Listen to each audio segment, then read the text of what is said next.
مفتی صاحب کے official channel مفتی طارق مسعود speeches کو سبسکرائب کریں۔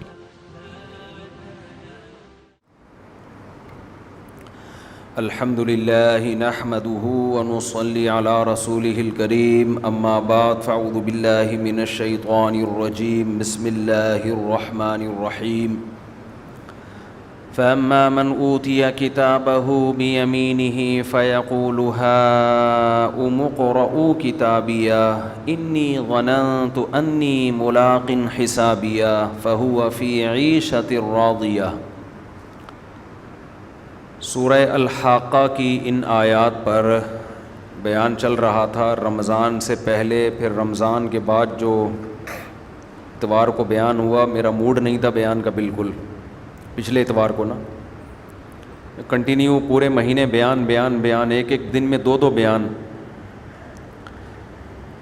تو آپ جب کنویں سے زیادہ پانی نکالتے ہو نا تو کیچڑ آنا شروع ہو جاتا ہے اس میں سے، تو علماء کو بھی آپ زیادہ نچوڑو گے تو کیچڑ آنا شروع ہو جائے گا۔ تو پچھلے ہفتے بالکل موڈ نہیں تھا، میں نے کہا سوال جواب کر لیتے ہیں، بیان چھوڑ دیتے ہیں، اس لیے پچھلے ہفتے صرف سوال و جواب ہی کا سلسلہ تھا۔ تو آج سے پھر ہم دوبارہ شروع کرتے ہیں سورہ الحاقہ۔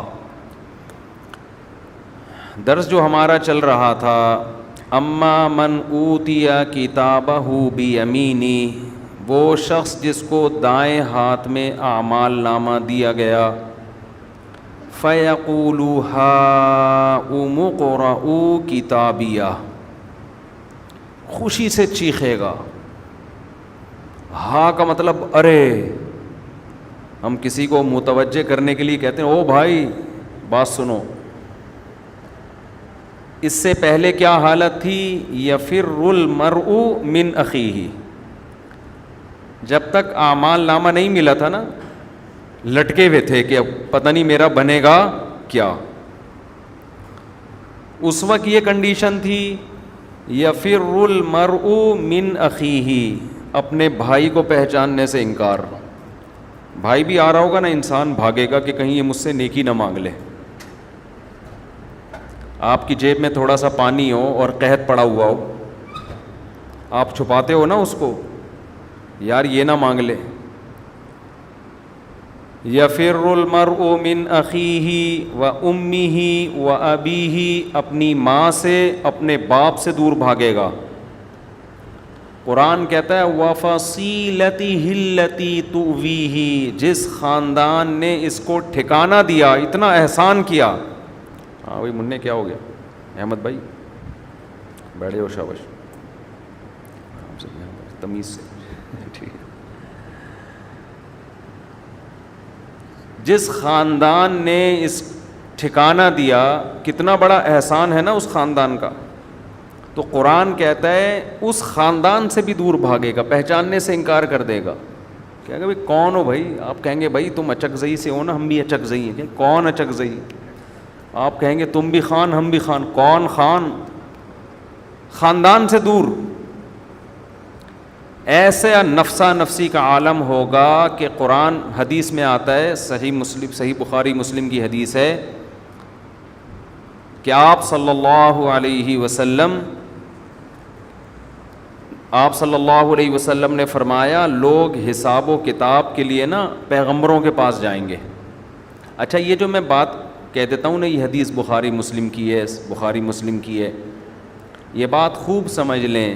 صحیح حدیث چاہے بخاری کی ہو، مسلم کی ہو، سنن نسائی کی ہو، سنن ابی داؤد کی ہو، سنن ابن ماجہ کی ہو، سنن جامع ترمذی کی ہو، ایک ہی ویلیو ہے اس کی۔ کیونکہ آج کل کچھ اسکالرز نا بھرم ڈالنے کے لیے بخاری کا حوالہ پیش کر رہے ہوتے ہیں۔ صحیح حدیث کہیں بھی ہوگی وہ حجت ہے، چاہے وہ بہقی میں ہو، چاہے وہ مصنف ابن ابی شیبہ میں ہو، چاہے مسند احمد میں ہو۔ اس بھرم میں کبھی نہ آیا کریں کہ فلاں جو حدیث پیش کر رہا ہے وہ بخاری کی ہے اور فلاں جو حدیث پیش کر رہا ہے وہ نسائی کی۔ یہ کہیں بھی کسی فقی کا اصول نہیں ہے کہ بخاری کی حدیث کو ترجیح دی جائے گی نسائی کی حدیث پر، ایسا نہیں ہے۔ بخاری میں اتنی بات ہے کہ ساری حدیثیں صحیح ہیں، صحیح مسلم میں ساری حدیثیں صحیح ہیں، بس اتنی بات ہے۔ اور ترمذی میں صحیح بھی ہیں اور ضعیف بھی ہیں, ابو داؤد میں صحیح بھی ہیں اور ضعیف, زیادہ تر تو صحیح ہی ہوتی ہیں صحاح ستہ میں. لیکن آج کل ایک جہالت یہ بھی ہے کہ آپ وہ جب کوئی حدیث پیش کرتا ہے کوئی سامنے والا تو بخاری کی, آپ پیش کرتے ہیں ترمذی کی, وہ کہتا ہے دیکھو میں بخاری کی پیش کر رہا ہوں اور یہ ترمذی کی. تو یہ جہالت ہے, اصول حدیث پڑھا نہیں ہے نا اصول فقہ پڑھا ہے, تو بس مارکیٹ میں پھینکتے رہو, لوگ سب دعویٰ قبول کر رہے ہوتے ہیں. تو یہ دنیا کا اصول ہی نہیں ہے کہ بخاری کی حدیث کو ترجیح دی جائے گی مسلم کی حدیث پر, یا مسلم کی حدیث کو سنن نسائی کی حدیث پر. نہ نہ نہ نہ, بعض دفعہ ترمذی کی حدیث کو بخاری پر ترجیح دی جاتی ہے, فقہا کرتے ہیں یہ کام. تو اس کے اصول اور ضابطے کچھ اور ہیں کہ کون سی حدیث کو. سنن نسائی میں بعض ایسی حدیثیں ہیں اتنی مضبوط سند ہے ان کی کہ بعض بخاری کی حدیث کی سندوں سے زیادہ اسٹرانگ سند ہے ان کی. بعض حضرات نے یہ بات لکھی ہے کہ سب سے پہلے بخاری کو ترجیح دی جائے گی پھر مسلم کو, لیکن جمہور محدثین اور جمہور فقہا اس کے قائل نہیں ہیں. تو بخاری کا جو مقام ہے صرف اس بیس پر ہے کہ اس کی ساری حدیثیں کیا ہیں, صحیح ہیں, بس اس سے زیادہ نہیں. اچھا خیر, ہم اپنے اصل ٹاپک کی طرف چلتے ہیں. تو میں جو یہ کر دیتا ہوں نا بخاری مسلم کی, تو اس سے کہیں یہ نہ سمجھے کہ ہم بھی اسی ماحول سے متاثر ہو گئے ہیں, ٹھیک ہے نا. ترمذی کی حدیث بات چل پڑی ہے, تھوڑی سی میں کمپلیٹ کر دیتا ہوں. فقہا کے جو اصول ہیں نا حدیث کو ترجیح دینے کے, وہ اصول آج کل کے جو اسکالرز آ رہے ہیں یہ والے اصول فقہا کے ہیں ہی نہیں. آج کل جہالت ہے, علم حدیث کا ککھ بھی پتہ نہیں ہوتا.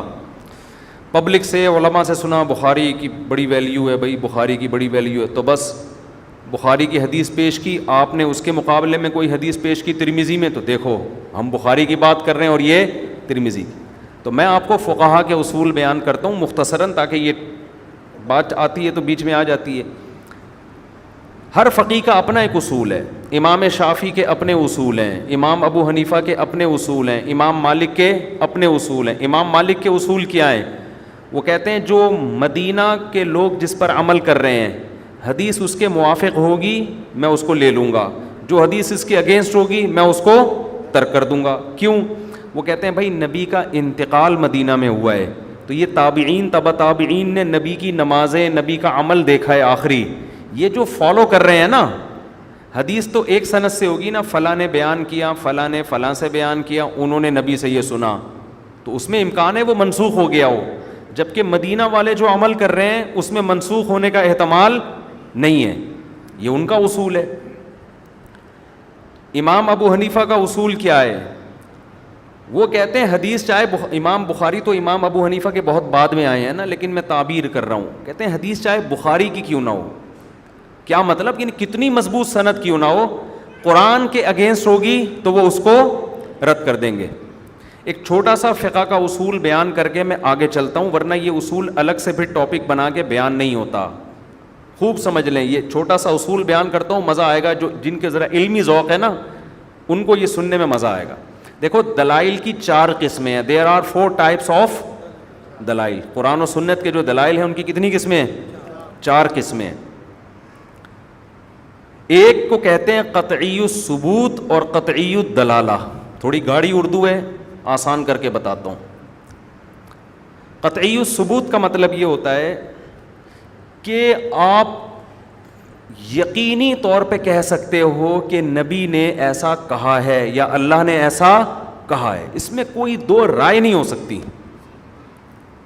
100% جیسے سورج کے نکلنے کا یقین ہے نا کہ سورج ہے, ابھی تو نہیں ہے خیر, جب ہوتا ہے تو اتنا یقین ہوتا ہے کہ یہ بات محمد صلی اللہ علیہ وسلم نے یقیناً کہی ہے یا اللہ نے یہ لازمی کہی ہے. اس کو کہتے ہیں قطعی الثبوت, جس کا ثابت ہونا 100% یقینی ہے.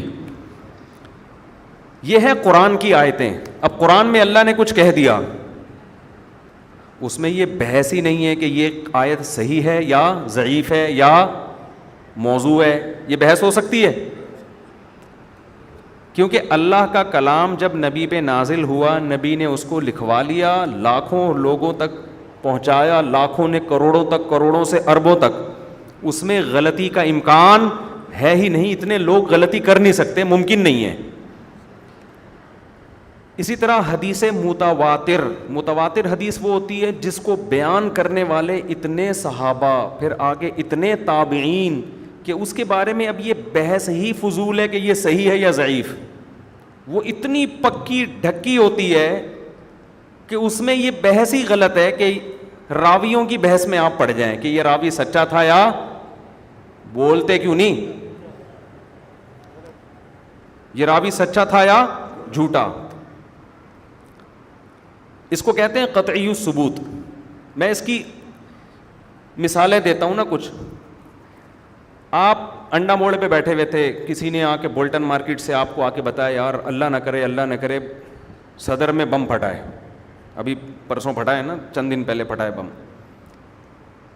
آپ کہو گے یار ہو سکتا ہے سچ کہہ رہا ہو سکتا ہے جھوٹ کہہ رہا ہو، امکان ہے، ایک چاہے ثقہ ہو تبلیغی جماعت سے تعلق ہو، لیکن امکان بہرحال ہے.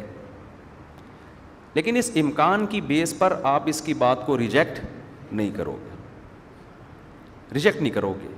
لیکن صدر میں آپ کا کوئی بڑا پروجیکٹ شروع کرنے کا پروگرام تھا تو پھر آپ مزید جستجو کرو گے، یار ایک آدمی سے نہیں میرا پورا پروجیکٹ کا بیڑا غرق ہو جائے گا، 2-4 اور لوگوں سے تصدیق کروا لو. کوئی کام اس بیس پہ آپ نہیں کرو گے.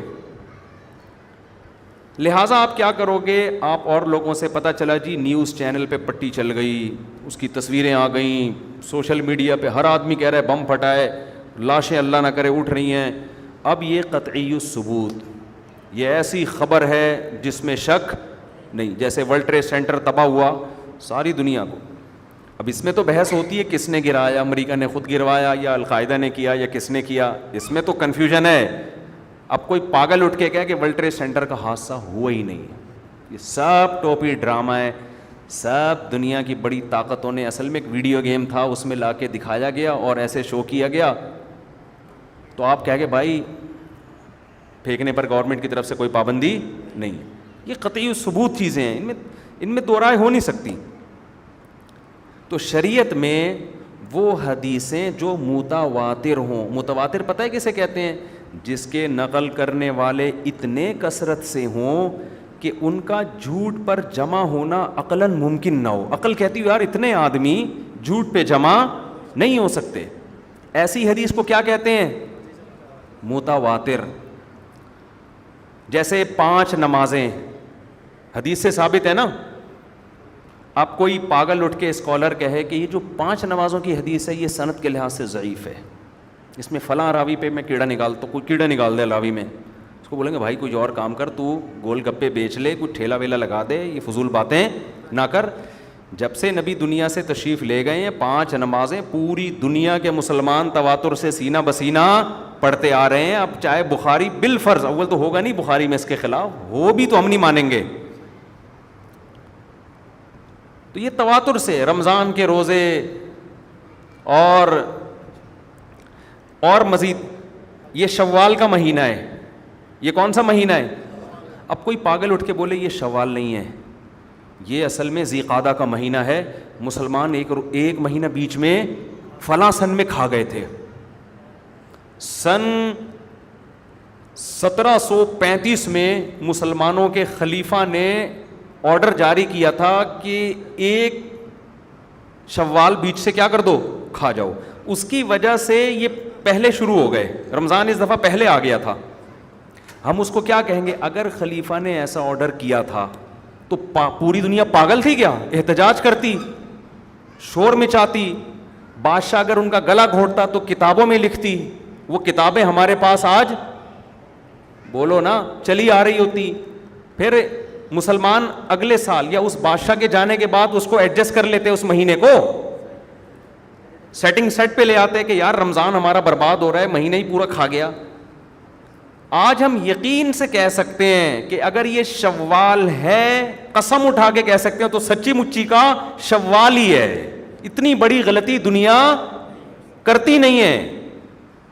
سمجھتے ہو کہ نہیں سمجھتے؟ اتنی بڑی غلطی، مسٹیک نہیں ہو سکتی دنیا سے یار. یہ تو کافروں سے نہیں ہو سکتی، مسلمانوں سے کہاں سے ہوگی اتنی بڑی مسٹیک. تو ایسی دلیل کو کہتے ہیں قطعی الثبوت، جس کا وجود 100% یقینی ہو.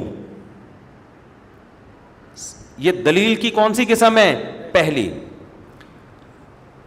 دوسری قسم ہے ظنی الثبوت، جس کا ثبوت قطعی بولو نہ ہو، جس کو بیان کرنے والے نقل کرنے والے اتنے نہ ہوں کہ جن کا جھوٹ پر جمع ہونا امپاسبل ہو، اتنے ہوں کہ ان کے بارے میں دو رائے ہو سکتی ہیں.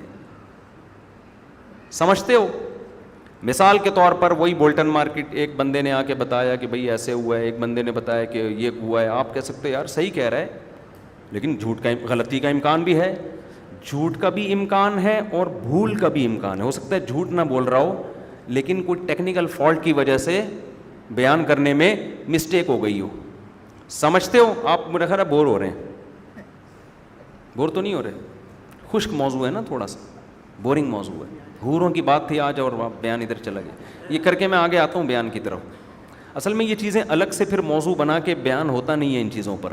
اور آج جو گمراہی پھیل رہی ہے نا، یوٹیوبرز آ رہے ہیں، نئے نئے اسکالرز آ رہے ہیں، پھینکتے جا رہے ہیں مارکیٹ میں. یہ بخاری میں، بخاری کے صفحہ نمبر فلاں میں، لوگ ان سے انسپائر ہو رہے ہیں، متاثر ہو رہے ہیں. یار بخاری کا حوالہ دے دیا، ابے مسلم کا حوالہ دے دیا. تو دوسری چیز ہوتی ہے قطعی ظنی ثبوت، دلیل ہے مگر 100% یقینی نہیں ہے.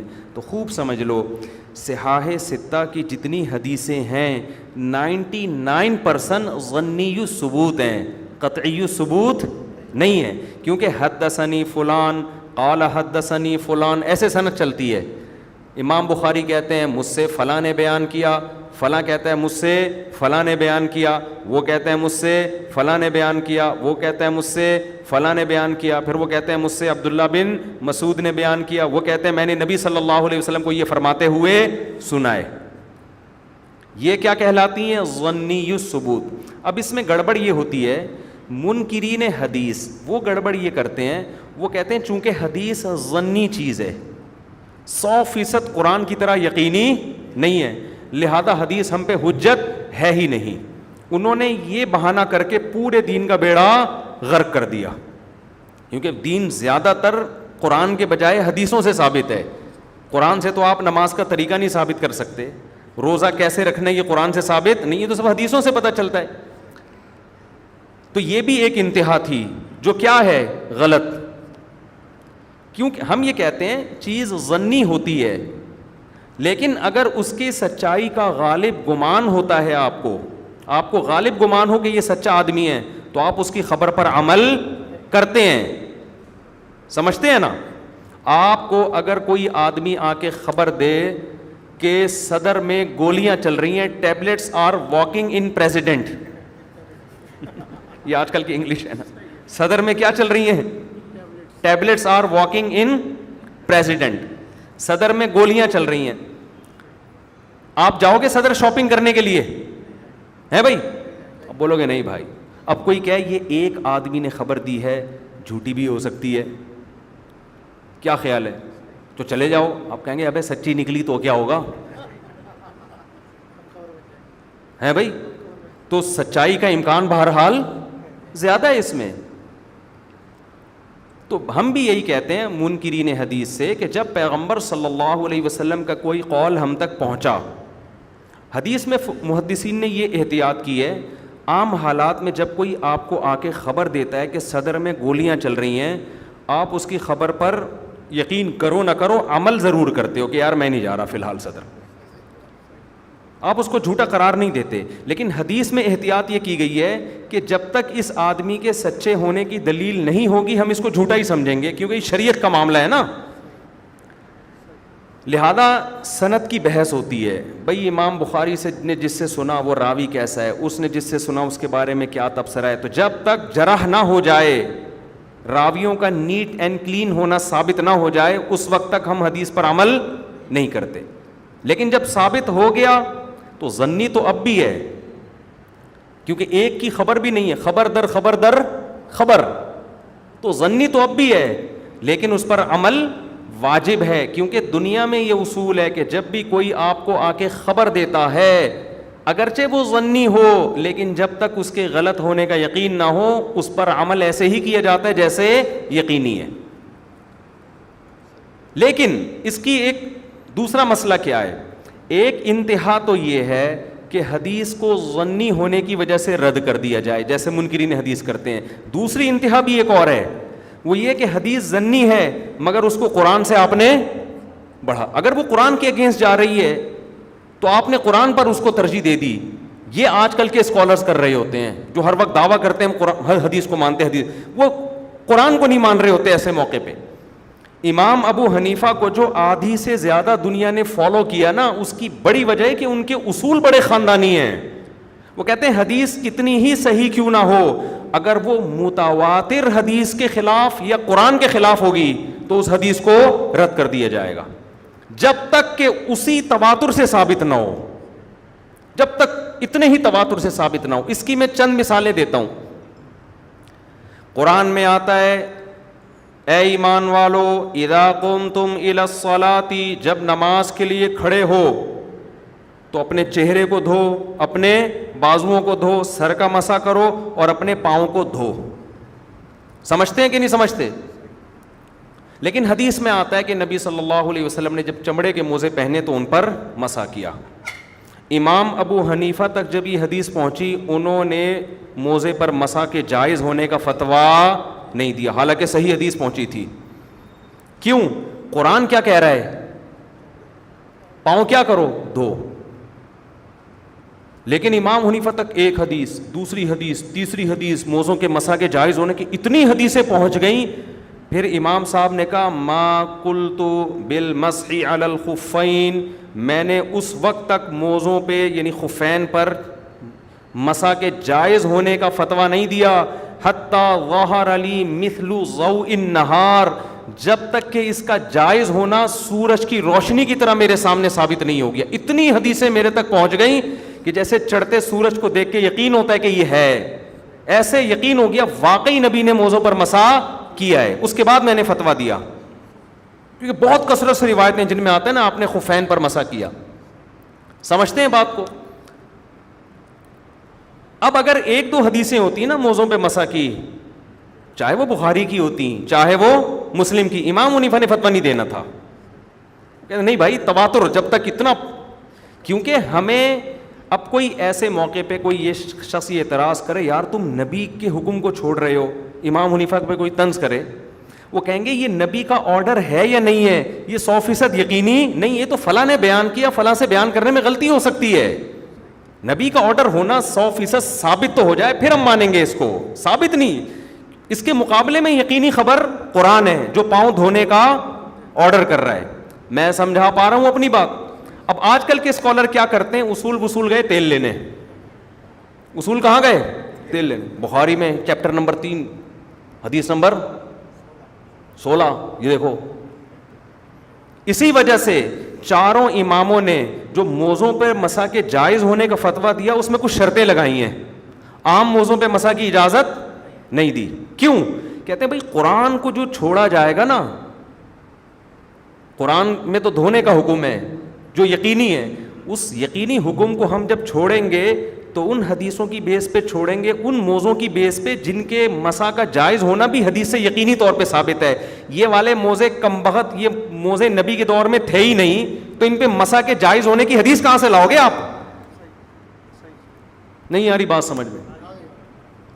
کیونکہ آپ نے اگر کورڈ پاؤں کو مسح کرنے کا جائز قرار دینا ہے, وہ شرطیں نہیں لانی جو نبی کے دور میں جو شرطیں تھیں.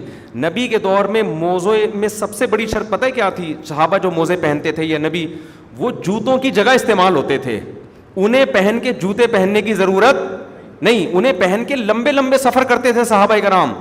اس لیے چاروں ائمہ کا اتفاق ہے, الگ الگ سب نے شرطیں بیان کی لیکن قدر مشترک یہ ہے کہ اتنے موٹے یا اتنے ہوں کہ ان کو پہن کر آپ لمبا سفر کر سکتے ہو. آج ہمارے اہل حدیث بھائیوں نے کیا کہ عام موزے چڑھاؤ مسح کرو, کہ موزے آتا ہے, موزے آتا ہے, تو لفظ سے تھوڑی دھوکہ کھانا ہے آپ نے. ایسے تو کوئی ٹیشو پیپر پاؤں پہ باندھ لے, کورڈ ہی کرنا ہے نا, ٹیشو پیپر باندھ لو ربڑ سے, اس کے اوپر مسح کر لو, تو کورڈ ہونا کافی تھوڑی ہے. وہ موزے جو جوتوں کی جگہ استعمال ہو, یہ والے ساکس جوتوں کی جگہ استعمال نہیں ہوتے. اب کوئی ہمیں بار بار لوگ چیلنج کرتے ہیں حدیث میں آ رہا ہے، حدیث میں آ رہا ہے، حدیث میں آ رہا ہے. او بھائی قرآن میں دھونے کا حکم ہے، جب تک یقینی چیز ہمارے پاس نہیں ہوگی اس قرآن کے حکم سے تجاوز نہیں کیا جائے گا. اور یہ عام موزے تو آپ نلکے کے نیچے رکھو تو پورا پاؤں ویسے ہی گیلا ہو جاتا ہے. وہاں تو ضرورت تھی پاؤں دھونے کے لیے موزہ اتارنا پڑ رہا تھا، یہاں تو اتارنے کی ضرورت ہی نہیں ہے، عام موزے کے پہنے ہوئے پورا پاؤں دھو سکتے ہو آپ. وہاں تو اس لیے کہ یار اتارنا پڑے گا اس کو، شریعت نے کہا اتارے بغیر ہی کر لو، چلو اسی پہ مسح کر لو، اللہ قبول کر لے گا. مثالیں سمجھ میں آ رہی ہیں کہ نہیں آ رہی؟ اور کچھ خاندانی مثالیں دے دوں؟ خاندانی مثالیں اور اس کی مثالیں ہیں. قرآن مجید میں اللہ تعالیٰ کا حکم ہے الزانیۃ والزانی فاجلدوا کل واحدۃ منہما مئۃ جلدہ. زنا کرنے والا مرد ہو یا عورت دونوں کو 100 چترول لگاؤ. دونوں کو پکڑ کے کتنے چترول لگاؤ؟ 100 کوڑے لگاؤ. یہ قرآن نے مکمل سزا بیان کر دی ہے، کمپلیٹ سزا، کہ اس کی ٹوٹل سزا کتنی ہے. لیکن بخاری مسلم کی حدیث ہے کہ البکر بالبکر جلد مئۃ وتغریب عام، کہ کنوارا لڑکا کنواری لڑکی سے زنا کرے تو 100 کوڑے اور 1 سال کے لیے جلاوطنی. اسی وجہ سے بعض فقہا اس کے قائل ہیں کہ 100 کوڑے بھی لگیں گے اور ملک بدر بھی بولو نا کیا جائے گا. فقہ حنفی کی تمام کتابوں میں لکھا ہے صرف 100 کوڑے لگیں گے، ملک بدر نہیں کیا جائے گا. اب آج کے اسکالر کیا کرتے ہیں؟ پہلے کے اسکالرز میں اور آج میں پتہ ہے کیا فرق تھا؟ اس مسئلے میں امام شافعی نے بھی اختلاف کیا امام حنیفہ سے، اپنی رائے پیش کر دی. امام ابو حنیفہ پہ طنز بولو نہیں کیا. شافعیوں نے امام شافعی کی رائے کو فالو کیا، حنفیوں پہ طنز نہیں کیا. آج جو ٹچا اٹھے گا نا، کوئی جو بڑا محقق بنے گا، وہ سب سے پہلے کیا کرتا ہے؟ وہ کلپ بنائے گا، دیکھو بخاری حدیث کہ 1 سال کے لیے جلا وطنی، حدیث کا ریفرنس، اور پھر امام ابو حنیفہ کا قول دیکھو حدیث کے بالکل کیا جا رہا ہے؟ اگینسٹ. حدیث کہہ رہی ہے 100 چترول بھی لگاؤ اور 1 سال کے لیے جلا وطن بھی کرو، اور ابو حنیفہ کہہ رہے ہیں صرف 100 کوڑے لگاؤ. تو یہ حنفی اندھے مقلد بخاری مسلم کو چھوڑ رہے ہیں اور فالو کس کو کر رہے ہیں؟ ابو حنیفہ کو.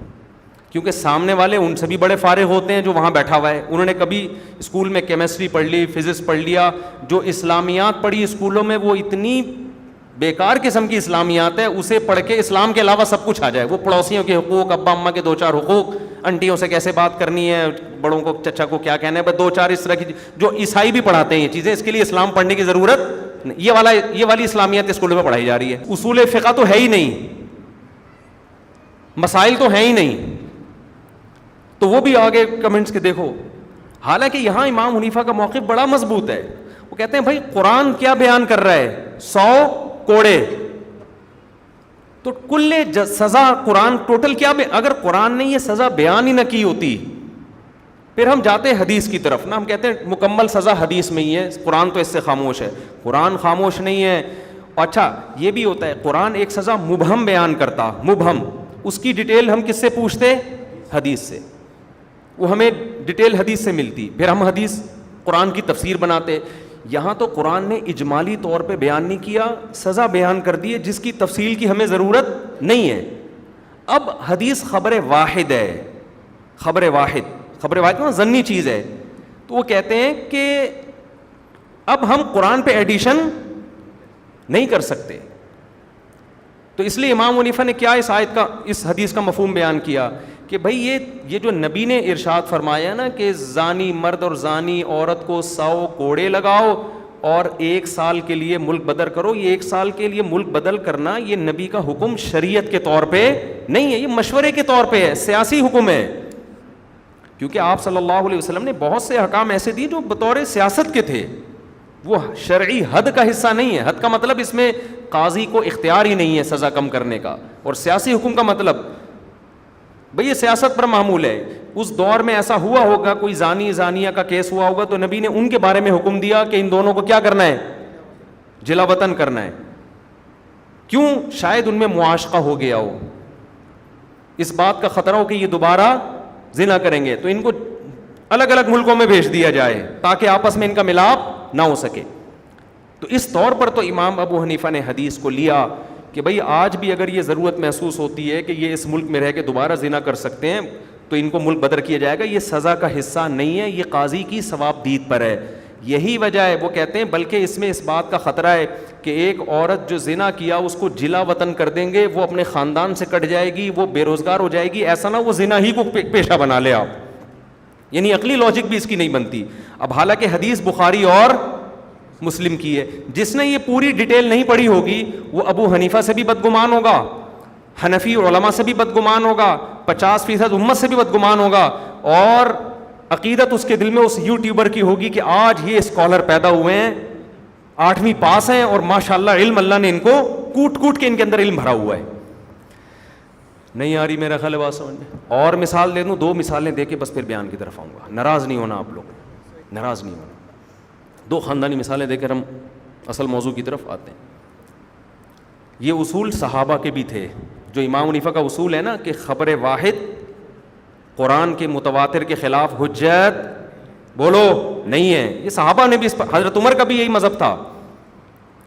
قرآن میں اللہ بیان کرتا ہے جگہ جگہ کہ طلاق یافتہ عورتیں، ان پر عدت بھی واجب ہے شوہر کے گھر میں. لا تخرجوہن من بیوتہن، قرآن کہہ رہا ہے عورت کو طلاق دے کے اپنے گھر سے مت نکالو. اس کو سکنا کہا جاتا ہے. طلاق کے بعد عدت کے دوران رہائش پرووائڈ کرنا کس کی ذمہ داری ہے؟ شوہر کی. اور اس دوران نان نفقہ پرووائڈ کرنا بھی کس کی ذمہ داری ہے؟ شوہر کی. یہ قرآن سے ثابت ہے. سمجھتے ہیں؟ قرآن نے اس میں فرق نہیں کیا کہ 2 طلاق ہوں یا 3 طلاقیں ہوں. الڑ طلاق، طلاق کا لفظ استعمال کیا ہے. طلاق کے بعد عدت کے دوران نان نفقہ شوہر کے ذمے، رہائش پرووائڈ کرنا شوہر کے ذمے. 2 3 4 طلاقوں کا کوئی فرق نہیں قرآن نے بیان کیا. لیکن بخاری مسلم کی حدیث اگینسٹ ہے. حضرت فاطمہ رضی اللہ تعالیٰ عنہ تھی، فاطمہ بنت جمیلہ تھیں یا فاطمہ بنت ثابت تھیں، نام ان کا بھول گیا میں. ان کو ان کے شوہر نے ڈیورس دی، 3 طلاقیں دی وقفے سے. نبی کے پاس آئیں، آپ صلی اللہ علیہ وسلم نے فرمایا نہ نفقہ ملے گا تمہیں، نہ سکنا، نہ رہائش. انہوں نے پھر عبداللہ ابن ام مکتوم جو ایک نابینا صحابی تھے ان کے گھر میں عدت گزاری ہے. آ رہی ہے بات سمجھ میں؟ اس لیے وہ حدیث بیان کرتی تھیں کہ نبی صلی اللہ علیہ وسلم نے فرمایا جس عورت کو 3 طلاقیں ہوئی ہوں شوہر کے ذمے نہ تو نان نفقہ ہے اور نہ رہائش. یہ حدیث بخاری مسلم کی ہے. اسی بیس پر امام احمد بن حنبل کا یہی مذہب ہے. 3 طلاقوں کے بعد عورت کو شوہر سے خرچہ پانی، یہ طلاق بائن ہونا جس سے نکاح ختم ہو جائے، تو نان نفقہ بھی گیا اور سکنا بھی. وہ حدیث کے ظاہر کو لیتے ہیں، ان کا اپنا ایک اصول ہے کہ بھئی جو حدیث کے ظاہر ہوگا میں اس کو لوں گا. یا شاید امام احمد کے نزدیک سکنا ہے، نفقہ نہیں ہے. دونوں میں سے کوئی یعنی پورے طور پر انہوں نے قرآن کی جو ظاہر ہے اس کو فالو نہیں کیا. امام ابو حنیفہ کا مذہب یہ ہے کہ نان نفقہ بھی ملے گا اور سکنا بھی ملے گا. یہاں بھی لوگ یہ کرتے ہیں، بخاری میں کیا لکھا ہوا ہے، بخاری مسلم کے یہ بھی الفاظ ہیں. حضرت فاطمہ فرماتی تھیں کہ جو مطلقہ ثلاث ہے، نبی نے فرمایا کہ 3 طلاق والی عورت کو نہ تو نان نفقہ ملے گا اور نہ رہائش. گویا اصول کے طور پر بیان کر دیا انہوں نے کہ جو بھی 3 طلاق والی ہوگی اس کو نہ تو نان نفقہ ملے گا اور نہ رہائش ملے گی. حضرت عمر نے اپنے دور میں جب قانون بنایا نا تو پوری قانون سازی ہو رہی تھی. قانون سازی تو ہو چکی تھی، اس کا امپلیمنٹ ہو رہا تھا حضرت عمر کے دور میں. انہوں نے لا یہ بنایا کہ جس عورت کو بھی 3 طلاقیں ہوں گی، جب تک عدت پوری نہیں ہوتی خرچہ شوہر کے ذمے، نان نفقہ شوہر کے ذمے.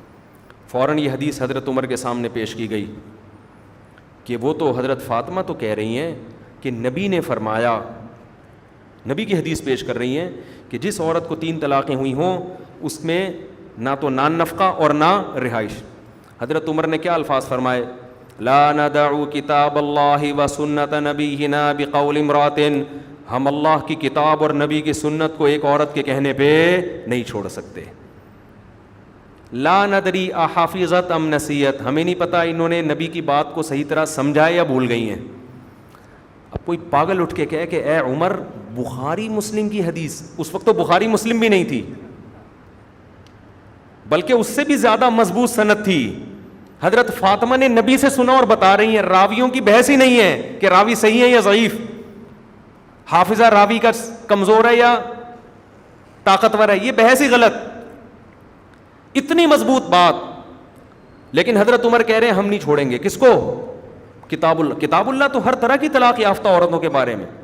تو کیا مطلب حضرت عمر حضرت فاطمہ کو معاذ اللہ جھوٹا قرار دے رہے تھے یا نبی کی حدیث رد کر رہے تھے؟ ان کا مقصد یہ تھا کہ اس بات کا پورا امکان ہے کہ پتہ نہیں فاطمہ نے سنا کیا اور نقل کیا کر رہی ہیں. اس کا تو یہ تو مسٹیک ممکن ہے نا. کتنا ہی سچا آدمی ہو بھائی, جب آگے خبر نقل کرتا ہے, خبر نقل کرنے میں غلطی کا امکان ہر وقت موجود ہوتا ہے. اس بات کا امکان ہے کہ بھائی سنا کچھ ہو نقل کچھ.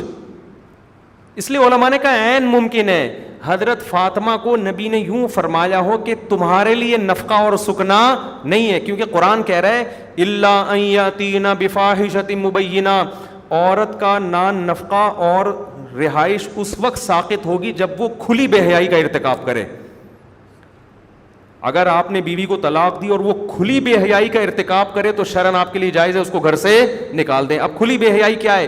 یا تو بدکار ہو یا انتہائی فحش اور تیز زبان ہو, بد زبان ہو.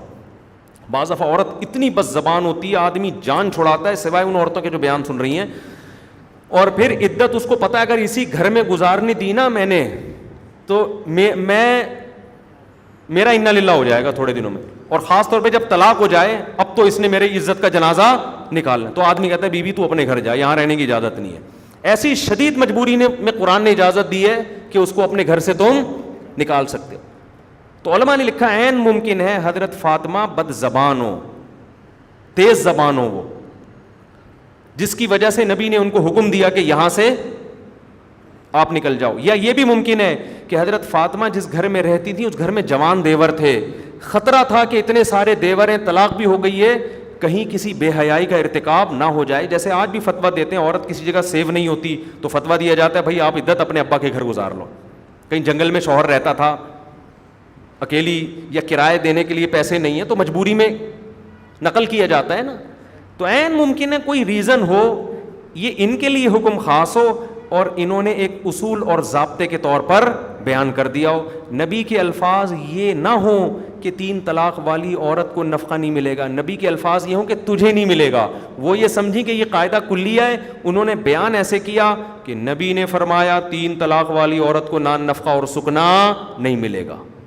اصول ضابطہ سمجھ کے بیان کر دیا ہو, حالانکہ یہ اصول یہ کیونکہ روایت بالمعنی کہتے ہیں.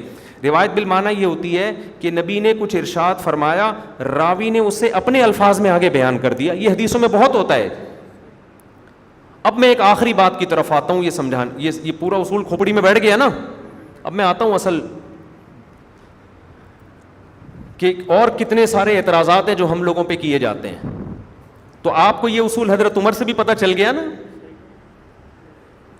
کہ حضرت عمر نے حدیث سننے کے باوجود, ٹھیک ہے بعض فقہا اسی رائے کے قائل ہیں جو بخاری مسلم میں لکھا ہوا ہے, لیکن امام حنیفہ اس رائے کے قائل نہیں ہے. ہمارا مقصد دوسرے فقہا پہ طنز کرنا نہیں ہے, ہمارا مقصد یہ بتانا ہے کہ اگر آپ ابو حنیفہ پہ اعتراض کرتے ہو کہ بخاری مسلم کو نہیں مانتے, یا حنفیوں پہ اعتراض کرتے ہو, تو آپ کا یہ اعتراض بنتا نہیں ہے. انہوں نے مضبوط چیز کو لیا جس کو قرآن کہتے ہیں, اور جو کمزور تھی اس کو قرآن کے مقابلے کی وجہ سے ترک کر دیا. کھوپڑی میں آ رہی ہے بات. ایک اور مثال دیتا ہوں بس. حدیث میں آتا ہے نبی صلی اللہ علیہ وسلم نے فیصلہ کیا ایک گواہ اور ایک قسم پہ مدعی کے حق میں. بخاری مسلم کی حدیث ہے, قضا بیمین و شاہدن. یہ حدیث بھی آج کل اسکالرز بہت دکھا رہے ہوتے ہیں یوٹیوب پہ نا. کیا مطلب؟ زید نے سو رہے ہیں, ٹاپک چینج کر دوں؟ آپ کا نام کیا ہے؟ محسن بھائی, ٹاپک چینج کر دوں؟ ابھی میں تھوڑا سا درمیان میں شادیوں کی بات کروں گا, ایک دم سب یوں کر کے جاگ جائیں گے, دوبارہ سے نا ایک دم تازہ ہو جائیں گے. ڈیفینس میں ایک صاحب تھے, لوگوں کو یوگا ایکسرسائز کرواتے تھے. انہوں نے مجھے خود بتایا, کہہ رہے ہیں یوگا میں کروا رہا تھا, بہت سارے لوگ نا بڑی بڑی عمر کے 50 سال 60 سال کے لوگ یوگا کر رہے ہیں نا. پہلی ایکسرسائز, دوسری, تیسری, چوتھی, پانچویں, 10 ایکسرسائز کے بعد تھک گئے وہ. اب 11ویں کروا رہا ہوں, تھوڑا مشکل سے اٹھ رہے ہیں, تھوڑے مشکل سے ٹیڑھے میڑے ہو رہے ہیں, جیسے تھک جاتا ہے انسان, وہ جذبہ نہیں رہتا. کہہ رہے میں نے کہا کہ اب میں آپ کو ایک ایسی ایکسرسائز کرواؤں گا جو مردانہ قوت کے لیے بہت بہترین ہے. کہہ رہے ایک دم نا سارے اٹھ کے بیٹھ گئے اور پھر ایک دوسرے کو دیکھ کے ہنس بھی رہے ہیں. مننے آپ نا ادھر نیچے بیٹھ جاؤ, ٹھیک ہے, ادھر بیٹھ جاؤ, شاباش. سب لوگ نا آپ کی طرف دیکھ رہے ہیں, پھر ادھر بیٹھ جاؤ, شاباش. احمد بھائی تو وہ کہتے ہیں میں نے جب یہ کہا نا اب میں آپ کو بتاؤں گا ایک ایسی ایکسرسائز, تو ایک دم سارے اٹھ کے, یعنی جیسے قرآن میں آتا ہے نا موسیٰ علیہ السلام نے جب لاٹھی پھینکی اژدہا بن کے سارے سانپوں کو کھا گئی, تو اچانک سارے جادوگر سجدے میں گر گئے, یعنی ایسے گرے ہیں کہ خود بھی ان کو نہیں پتا. تو یہاں بھی ایک دم یہ سارے کھڑے ہو گئے, پھر ایک دوسرے کی طرف کے ہنسنے, یار ہم لوگ میں طاقت کہاں سے آ گئی, شرمندگی بعد میں ہوئی ہے, سمجھتے ہیں نا. تو جہاں میں دیکھتا ہوں نا تھوڑا سا ابھی بات کروں گا ایک دم فٹ فاٹ ہو جائیں گے آپ. کرنی کرانی کسی نے نہیں ہوتی, لیکن سن کے بس ایک دم طاقت آتی تھی جسم میں, پتہ نہیں کیا ہے اس میں. تو حدیث میں آتا ہے نبی صلی اللہ علیہ وسلم نے فیصلہ کیا. دیکھو مدعی جو ہے نا, مدعی, میں دعویٰ کرتا ہوں انہوں نے 1 لاکھ روپے کھائے ہیں, مدعی میں ہو گیا نا. مدعی کہتے ہیں جو اصل کے خلاف بات کرتے ہیں. اصل یہ کہ کسی نے کسی کا پیسہ نہیں کھایا, میں نے کہا انہوں نے کھایا ہے, تو اب دلیل ان کے ذمہ ہے یا میرے ذمہ؟ میں عدالت میں ان کو لے گیا, میں نے کہا جج صاحب انہوں نے 1 لاکھ روپے کھایا ہے. جج نے ان سے پوچھا کھایا, کہہ رہے میں نے نہیں کھایا. میں کہتا ہوں گواہ پیش کرو, دلیل پیش کرو کہ میں نے نہیں کھایا. ابے دلیل یہ تھوڑی پیش کرے گا, دلیل وہ پیش کرے گا جو دعویٰ کر رہا ہے کہ اس نے کھایا. یہی حال قضائے عمری کے ساتھ ہو رہا ہے. جاہل لوگ ہم سے پوچھتے ہیں کہ قضائے عمری کے ثبوت پر کوئی حدیث پیش کرو کہ جس کے ذمے اتنی نمازیں رہ جائیں, اس کے ذمے 20-20 سال کی نمازیں واجب ہیں, اس پر کوئی حدیث پیش کرو. او بھائی آپ حدیث پیش کرو کہ جب آپ نے نمازیں قضا کر دیں اور وہ 20 سال کی ہو گئیں تو بغیر پڑھے معاف ہو جاتی ہیں. دعویٰ تو آپ کر رہے ہو. نماز, روزہ, حج, زکوٰۃ, یہ کوئی بھی ایسے نہیں ہے جو ذمے سے ساقط ہو جائیں. جب ایک دفعہ واجب ہوتے ہیں تو ادا ہے, ادا نہیں ہے تو پھر کیا ہے, قضا ہے, آلٹرنیٹ. اسلام میں ایسی کوئی دلیل نہیں ہے کہ 5 نمازیں ہوں تو قضا ہے, 10 ہو جائیں تو نہیں ہے, 10 سال کی ہوں تو نہیں ہے. تو جو دلیل ان کے ذمے تھی وہ پوچھ کس سے رہے ہیں؟ یہ ہیں جاہل لوگ اور مجتہد بنے ہوئے ہیں. آپ کو کہہ رہے ہیں ابو حنیفہ کی, شافعی کی مت مانو, ہماری مانو. یہ جہالت ہے. تو حدیث تو آپ پیش کرو نا کہ اتنی نمازیں بغیر پڑھے معاف ہو جائیں گی. خیر یہ میرے ٹاپک نہیں, کہاں سے کہاں نکل گئے ہم. میں نے دعویٰ کیا جی جج صاحب اس نے میرے, یہ پرانی فلمیں یاد آ جاتی ہیں مجھے نا جب میں کہتا ہوں جج صاحب, پرانے زمانے میں جو ہوتا ہے نا, اللہ معاف فرمائے, تو جج صاحب اس نے میری 1 لاکھ روپے کھائے ہیں. جج کس سے دلیل مانگے گا؟ مجھ سے. امام ابو حنیفہ کہتے ہیں میرے ذمے 2 گواہ پیش کرنا ہے. کتنے؟ اگر میں نے 2 گواہ پیش نہیں کیے, 1 پیش کیا تو عدالت میرے حق میں فیصلہ کرنے کی مجاز نہیں ہے. کم سے کم کتنے پیش کرنے ہیں؟ 2. لیکن بخاری مسلم کی حدیث یہ نہیں کہتی. بخاری مسلم کا کیا ہے؟ حدیث میں آتا ہے قضا رسول اللہ صلی اللہ علیہ وسلم بیمین و شاہد. نبی صلی اللہ علیہ وسلم نے قسم اور 1 گواہ پہ فیصلہ کیا. اچھا میں اگر 2 گواہ پیش نہ کروں تو پھر ان سے قسم لی جائے گی. عدالت کہے گی تم قسم اٹھاؤ کہ تم نے نہیں کھائے. یہ قسم اٹھا لے کہ میں نے نہیں کھائے تو بری. قسم مجھ سے نہیں اٹھوائی جائے گی, مجھ سے گواہ لیے جائیں گے. قسم کس سے اٹھوائی جائے گی؟ ان سے. لیکن بخاری مسلم میں کیا آتا ہے؟ قضا بیمین و شاہد. صحابی 2 گواہ نہیں لا سکے, نبی نے ان سے 1 گواہ لیا اور دوسرے گواہ کے بدلے میں ان سے قسم اٹھوا لی, اور پھر مدعی کے حق میں آپ نے فیصلہ کر دیا. اس بیس پر بعض فقہا کا یہ رائے ہے, جیسے امام احمد بن حنبل, کہ اگر 2 گواہ نہیں بھی ہیں 1 گواہ پیش کرو اور 1 قسم. لیکن امام حنیفہ کہتے ہیں ایسا نہیں ہوگا, 2 گواہ ہی ہیں, قسم کا اعتبار نہیں ہے. اب یہاں علامہ ابن قیم رحمہ اللہ جو بہت بڑے عالم ہیں, ان سے بڑی مسٹیک ہوئی ہے. انہوں نے کہا کوئی حنفی مفتی اگر فتویٰ دینا کہ 2 گواہ ضروری ہیں, اس کے فتوے کو نہ مانو, کیونکہ نبی کا فتویٰ کیا ہے؟ 1 گواہ. ہمارے اہل حدیث بھائی وہیں سے یہ چیزیں انہی کی ورڈنگ لے کے آج کل علماء حنفیہ پہ کیا کرتے ہیں؟ کیچڑ اچھالتے ہیں. دیکھو حدیث کیا کہہ رہی ہے اور ابو حنیفہ کیا کہہ رہے ہیں, اور یہ اندھے مقلد انہی کے پیچھے چل رہے ہیں. اس کا جواب علامہ ظفر احمد عثمانی نے بڑا خاندانی جواب دیا ابن قیم رحمہ اللہ تعالیٰ ہی کے انداز میں. انہوں نے کہا یہ بات ہم بھی کتابوں میں لکھ سکتے ہیں, قرآن کہہ رہا ہے وَاسْتَشْهِدُوا شَهِيدَيْنِ مِن رِّجَالِكُمْ, سب سے لمبی آیت جو ہے نا سورہ بقرہ کی, اس میں قرآن کہہ رہا ہے جب بھی معاملات کا لین دین ہو کم سے کم 2 مردوں کو گواہ بناؤ اس پہ. فَإِن لَّمْ يَكُونَا رَجُلٌ, اگر رجلین 2 مرد تمہیں مارکیٹ میں نہ ملیں, فَرَجُلٌ وَامْرَأَتَانِ, تو ایک مرد اور 2 عورتیں. قرآن ایک مرد کا آلٹرنیٹ قسم کو نہیں بنا رہا, ایک مرد کا آلٹرنیٹ کس کو قرار دے رہا ہے؟ 2 عورتوں کو. تو ہم بھی یہ طنز کر سکتے ہیں کہ قرآن کہہ رہا ہے ایک مرد یا کم سے کم ایک مرد اور 2 عورتیں ہوں. آپ اس کے خلاف فتویٰ نہ دیں. امام حنیفہ نے قرآن کی اس آیت کو دیکھا ہے کہ اگر ایک آدمی کی گواہی کافی ہوتی تو قرآن 2 مردوں کی گواہی کا کیوں تذکرہ کر رہا ہوتا, اور 2 مردوں کا ہونا اتنا ضروری ہے کہ قرآن کہہ رہا ہے اگر دوسرا مرد تمہیں مارکیٹ میں نہ ملے تو اس کے بدلے میں 2 عورتیں. اس کی وجہ بھی بیان کر رہا ہے ان تضل احداہما, ایک عورت اگر بھول جائے گی فتذکر احداہما الاخری, دوسری اس کو یاد دلا دے گی. اب قطعی الثبوت کیا چیز ہے؟ یقینی, وہ قرآن ہے. حدیث ظنی ہے, سند کے لحاظ سے بھی امکان ہے راوی سے بیان کرنے میں غلطی ہوئی ہو, اور مفہوم کے لحاظ سے, مفہوم کیسا بھائی؟ جزوی واقعہ ہے. نبی صلی اللہ علیہ وسلم نے مدعی کے حق میں فیصلہ کیا ایک گواہ کی وجہ سے اور ایک قسم کی وجہ سے. اس پر اعتراض کا حق کس کو تھا؟ مدعا علیہ کو نا, اس نے اعتراض نہیں کیا. اس کا مطلب یہ اس کا رائٹ تھا جو اس نے چھوڑ دیا ہے.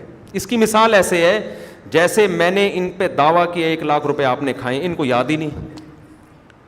میں ایک گواہ لے کر آیا, انہوں نے کہا بھائی ٹھیک ہے اگر یہ گواہ ایک آدمی بھی گواہی دے دیتا ہے نا, تم قسم اٹھا لو, میں اپنا حق کیا کر دوں گا؟ چھوڑ دوں گا. تو یہ ان کا رائٹ ہے نا. بعض دفعہ لوگ کہتے ہیں نا گواہ بھی نہیں مانتے, لوگ کہتے ہیں تو قرآن پہ ہاتھ رکھ کے قسم اٹھا لے میں ویسے ہی دے دوں گا. تو یہ ممکن ہے. نبی نے جو مدعی کے حق میں فیصلہ کیا وہ اس لیے کہ مدعا علیہ اس فیصلے پر راضی تھا. تو جب وہ راضی ہے تو ایک گواہ نہ بھی ہو تو بھی ہو جائے گا. لوگ صبح شام کر رہے ہوتے ہیں نا, بھائی تو قسم اٹھا لے میں ویسے ہی پیچھے ہٹ جاؤں گا, ٹھیک ہے نا, حالانکہ قسم اٹھانے تو گواہ پیش کرنا ضروری ہے. تو ہم یہ کہتے ہیں یہ جزوی واقعہ ہے, یہ قاعدہ کلیہ نہیں ہے. لیکن امام احمد بن حنبل, امام بخاری, ان سب کا مذہب یہ ہے کہ یہ قاعدہ کلیہ ہے. ابو حنیفہ کا مذہب یہ ہے کہ قاعدہ کلیہ وہ ہے جو کون بیان کر رہا ہے؟ قرآن. تو آپ کو سمجھ میں آ رہا ہے امام حنیفہ کیا تھے, وہ کیا کیسی بصیرت تھی ان میں. اب میں آخری بات بیان کر رہا ہوں, بار بار آخری کہہ کے, بس یہ سچی مچی کی آخری ہے. یہ جو امام ابو حنیفہ سفر میں 2 نمازیں اکٹھی پڑھنے کے قائل نہیں ہیں, اس کی بھی یہی وجہ ہے. امام حنیفہ اس کے قائل نہیں ہے کہ سفر میں آپ 2 نمازیں ایک ساتھ پڑھ لو. سمجھتے ہو؟ ہر نماز آپ کو اپنے وقت پہ پڑھنی پڑے گی. کیوں؟ وہ کہتے ہیں سفر میں 2 نمازیں اکٹھی پڑھنے کی حدیثیں. اچھا پہلے میں وہ دلیل کی وہ مکمل کر لوں. ایک ہوتی ہے قطعی الثبوت اور ایک ہوتی ہے ظنی الثبوت. پھر جو قطعی الثبوت ہے نا, جو قطعی ہے, اس میں 2 قسمیں ہیں, قطعی الدلالہ, ظنی الدلالہ. مطلب کیا ہے؟ ثبوت تو قطعی ہے لیکن آپ جو اس کی میننگ کر رہے ہو, مفہوم بیان کر رہے ہو, وہ یقینی نہیں ہے. اس میں 2 رائے ہو سکتی ہیں. جیسے قرآن کی ایک آیت ہے, اس کے 2 مطلب نکلتے ہیں, یہ مطلب بھی نکل سکتا ہے اور وہ مطلب بھی. تو قطعی ثبوت تو ہو گئی لیکن دلیل معنی کے لحاظ سے قطعی نہیں ہے. اسی طرح حدیث میں بھی ہے. حدیثیں جو متواتر ہوتی ہیں وہ یقینی تو ہیں لیکن بعض حدیثیں ایسی ہیں ان کا جو مفہوم آپ بیان کر رہے ہو وہ بیان یقینی نہیں ہے. اس کی ایک مثال دے دوں بات سمجھانے کے لیے, کھوپڑی میں بیٹھ جائے گی نا, تھوڑا سا کیا کر رہے ہیں, چل پڑے ہیں تو چلنے دو یار, ٹاپک تو کمپلیٹ ہو جائے نا. دیکھو میں اس کی مثال دیتا ہوں. بخاری مسلم کی حدیث ہے, نبی صلی اللہ علیہ وسلم نے صحابہ کو کہا تم بنو قریظہ جا رہے ہو, جب تک وہاں پہنچ نہ جاؤ عصر کی نماز نہیں پڑھنا. صحابہ نے خود اپنے کانوں سے نبی سے سنا. یہ قطعی ثبوت ہے یا نہیں ہے؟ یقینی چیز ہے, اس میں 2 رائے نہیں ہو سکتی. سب نے اپنی کانوں سے سنا, پھر بھی صحابہ میں اختلاف ہوا. بنو قریظہ پہنچنے سے پہلے سورج غروب ہونے لگا، عصر کی نماز کا وقت قضا. صحابہ میں دو دھڑے بن گئے. بعض نے کہا ہم نماز قضا کریں گے کیونکہ نبی کا حکم ہے. کہاں پہنچ کے نماز پڑھنی ہے؟ بنو قریظہ. اس میں کسی صحابی نے یہ نہیں کہا بھائی ہو سکتا ہے نبی نے نہ فرمایا ہو. یہ آپشن کہ ہو سکتا ہے راوی نے غلطی کی ہو، راوی نیک ہے بیان کرنے میں غلطی کی ہو، نبی نے فرمایا کچھ ہو سمجھے تم کچھ اور. اب یہ آپشن ختم. قطعی الثبوت. پھر بھی اختلاف کیوں ہو رہا ہے؟ دوسرے صحابی یہ کہہ رہے ہیں نبی نے فرمایا تو ہے لیکن فرمانے کا مطلب یہ تھا ہے بھائی نبی کو کیا معلوم تھا کہ نماز قضا ہو جائے گی؟ ہم جب کسی کو بھیجتے ہیں کہ وہاں جا کے نماز پڑھنا تو مطلب ہوتا ہے پہنچ جاؤ گے بھائی، راستے میں خطرہ ہے. اگر نبی کو یہ پتا ہوتا کہ راستے میں نماز قضا ہو جائے گی پھر نبی حکم دیتے تو کیا مطلب؟ یہ جو حکم ہے نا وہاں پہنچ کے نماز پڑھو، یہ کسی شرط کے ساتھ مشروط ہے. وہ شرط یہ کہ بشرطے کے ٹائم کے اندر اندر وہاں پہنچ جاؤ. اب یہ حدیث قطعی الثبوت تو ہے، قطعی الدلالہ نہیں ہے کیونکہ کسی کے پاس کوئی قرینہ نہیں ہے کہ نبی کی اصل منشا کیا تھی.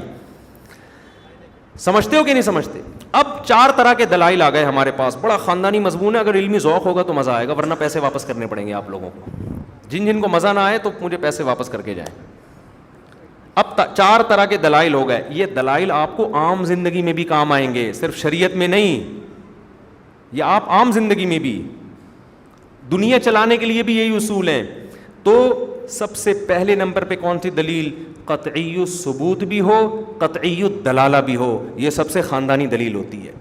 ثبوت بھی یقینی اور مطلب بھی بالکل واضح، اس میں دو رائے نہیں ہو سکتی.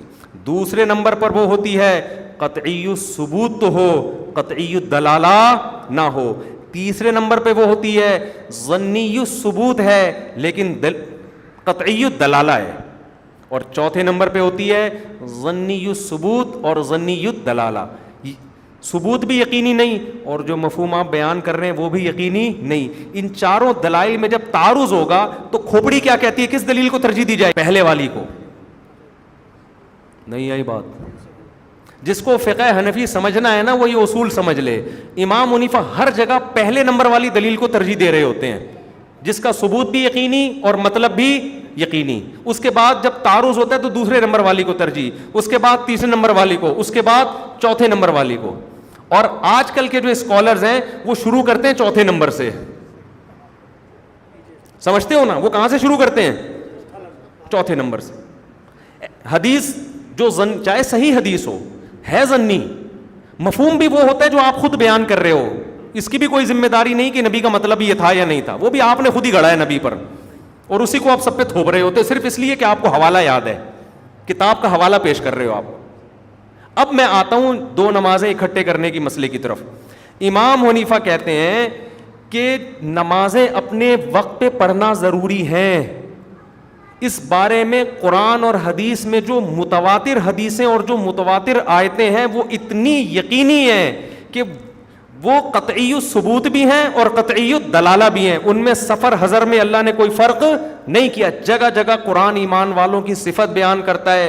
حافظوا علی الصلاوات والصلاۃ الوسطی، نمازوں کی حفاظت کرو. حفاظت کا مطلب ٹائم پہ پڑھو، خاص طور پر عصر کی نماز کی حفاظت کرو. اس میں سفر اور حضر دونوں ہیں یا نہیں ہے؟ ہر وقت قرآن کہہ رہا ہے کہ ہمارے ایمان والے لوگ علی صلواتہم یحافظون، نمازوں کی حفاظت کرتے ہیں. ایک جگہ نہیں، قرآن شروع نماز سے ہوتا ہے، نمازوں کی یقیمون الصلاۃ، قائم کرنے میں نمازوں کو وقت پہ پڑھنا بھی ہے. اتنی ساری آیتیں یہاں تک کہ قرآن ایک جگہ کہتا ہے ان الصلاۃ کانت علی المؤمنین کتابا موقوتا. ہے ایمان والو جب جنگ میں ہو نا، جنگ میں اس میں بھی نماز قضا کرنے کی اجازت نہیں ہے کیونکہ 2 نمازیں اکٹھی کرتے ہیں تو قضا ہی کرنی پڑتی ہے آپ کو.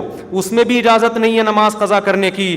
چل کے نہیں پڑھ سکتے، سواری پہ پڑھ لو، اشاروں سے پڑھ لو. فَإِذَا اطْمَأْنَنْتُمْ فَأَقِيمُوا الصَّلَاةَ، جب جنگ ختم ہو جائے پھر جیسے پراپر حکم ہے اسی طرح پڑھو. اے اللہ اتنی ٹینشن کیوں دے رہے؟ تو نماز گھوڑے پہ پڑھو، ٹینک پہ بیٹھ کے پڑھو، گھوڑے پہ بیٹھ کے پڑھو، کوئی بات نہیں قضا کر لیں گے جب جنگ ختم ہو جائے گی. مغرب میں عشاء پڑھ لیں گے، عشاء کے وقت میں مغرب پڑھ لیں گے. اللہ کہتے ہیں نا نا نا نا نا، ان الصلاۃ کانت علی المؤمنین کتابا موقوتا. اس لیے کہ نماز مومنین پر مقررہ وقت میں فرض ہے. ہر نماز کا ایک فکس ٹائم ہے, اس ٹائم کے اندر پڑھنی ہے. تبھی کہہ رہا ہوں گھوڑے پہ بیٹھ کے پڑھ لو. اتنا آسان معاملہ ہوتا ہے کہ آپ حیدرآباد جا رہے ہو, ظہر آپ نے شارٹ کر دی, جیسے ہمارے یہاں بہت سے لوگ کر رہے ہوتے ہیں, بات بات پہ نمازیں جمع کر رہے ہیں. وہ ٹھیک ہے, میں کسی فقیہ کے مذہب کا خدا نہ خواستہ توہین نہیں کر رہا. ہماری کیا اوقات امام احمد کے مقابلے میں, امام شافعی کے مقابلے میں, ہم یہ سوچ بھی نہیں سکتے. لیکن ہم دفاع کا حق تو رکھتے ہیں نا. آج ہر اسکالر اٹھتا ہے اور فقہ حنفی کے خلاف ایک کلپ ریکارڈ کروا دیتا ہے کہ بخاری تو کہہ رہی ہے 2 نمازیں نبی نے اکٹھی پڑھی ہیں, اور یہ کہتے ہیں سفر میں نماز اکٹھی پڑھنے کی آپ کو اجازت بولو نہیں ہے.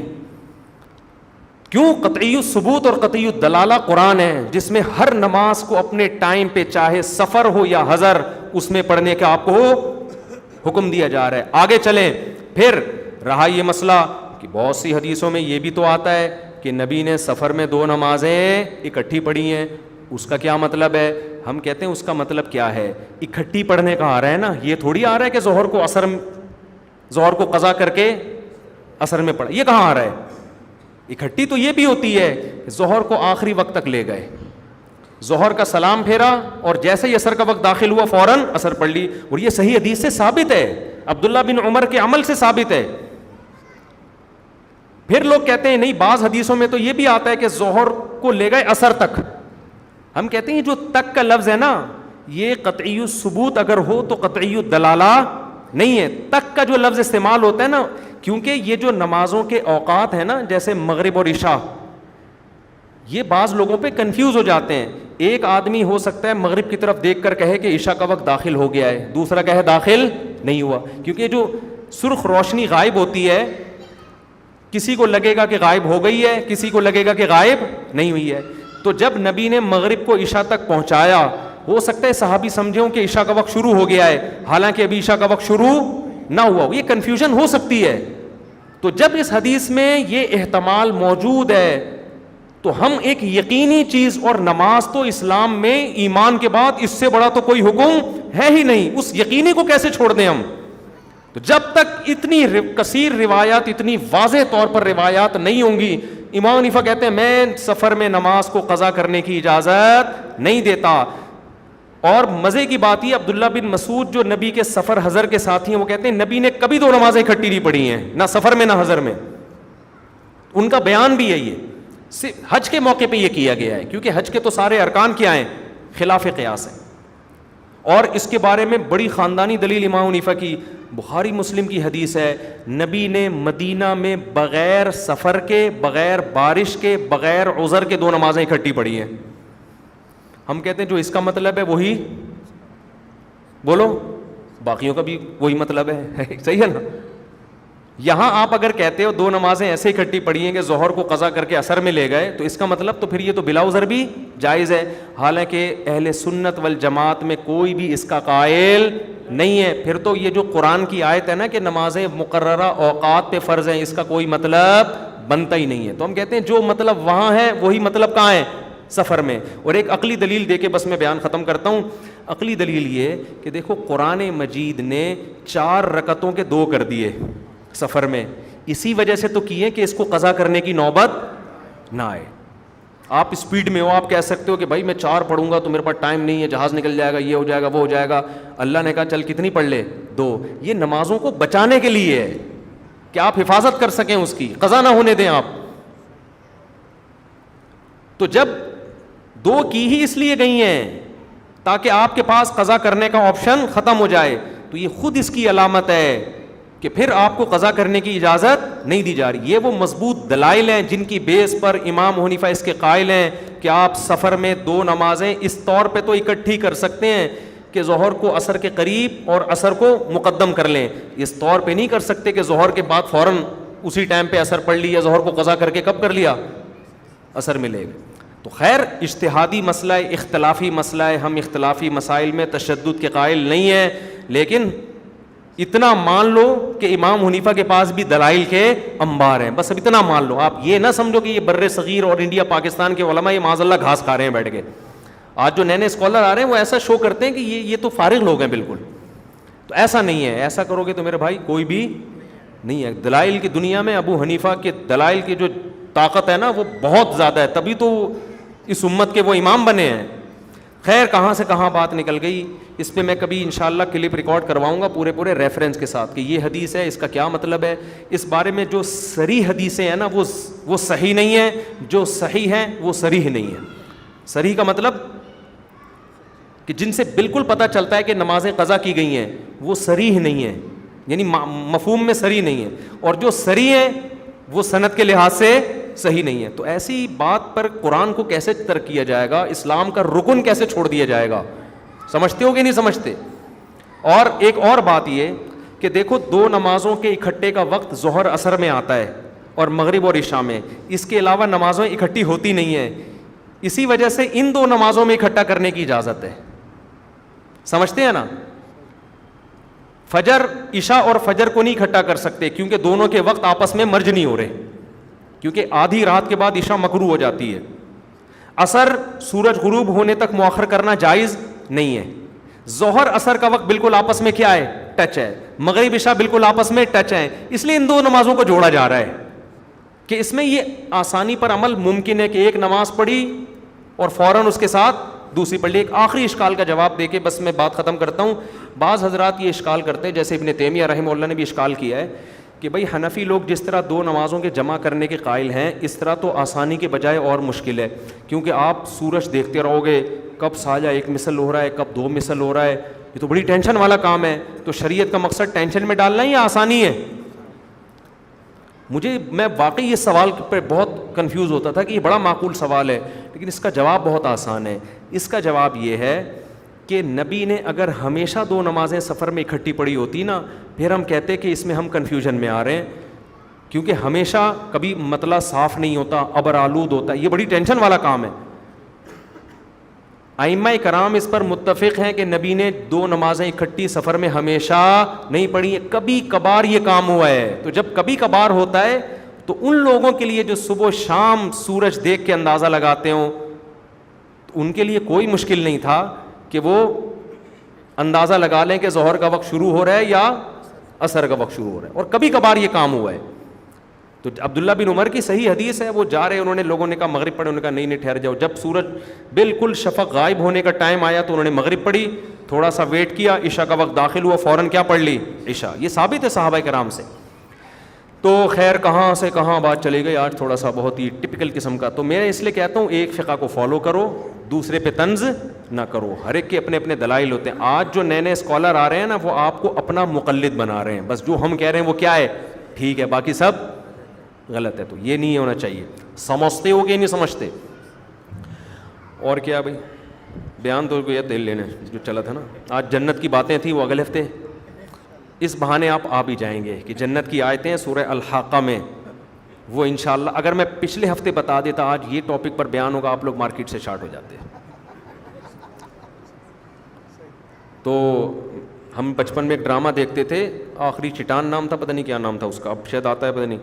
اس میں بدر بن مغیرہ جو ہیرو تھا نا, اس کے قتل کا فیصلہ کر دیتا ہے بادشاہ, وہی ہیرو تھا. ایسا ہی ہے جیسے ڈرامے میں ارتغلی شارٹ ہو جائے مارکیٹ سے تو کیا دیکھنے کو بچے گا, لوگ کہتے تھے.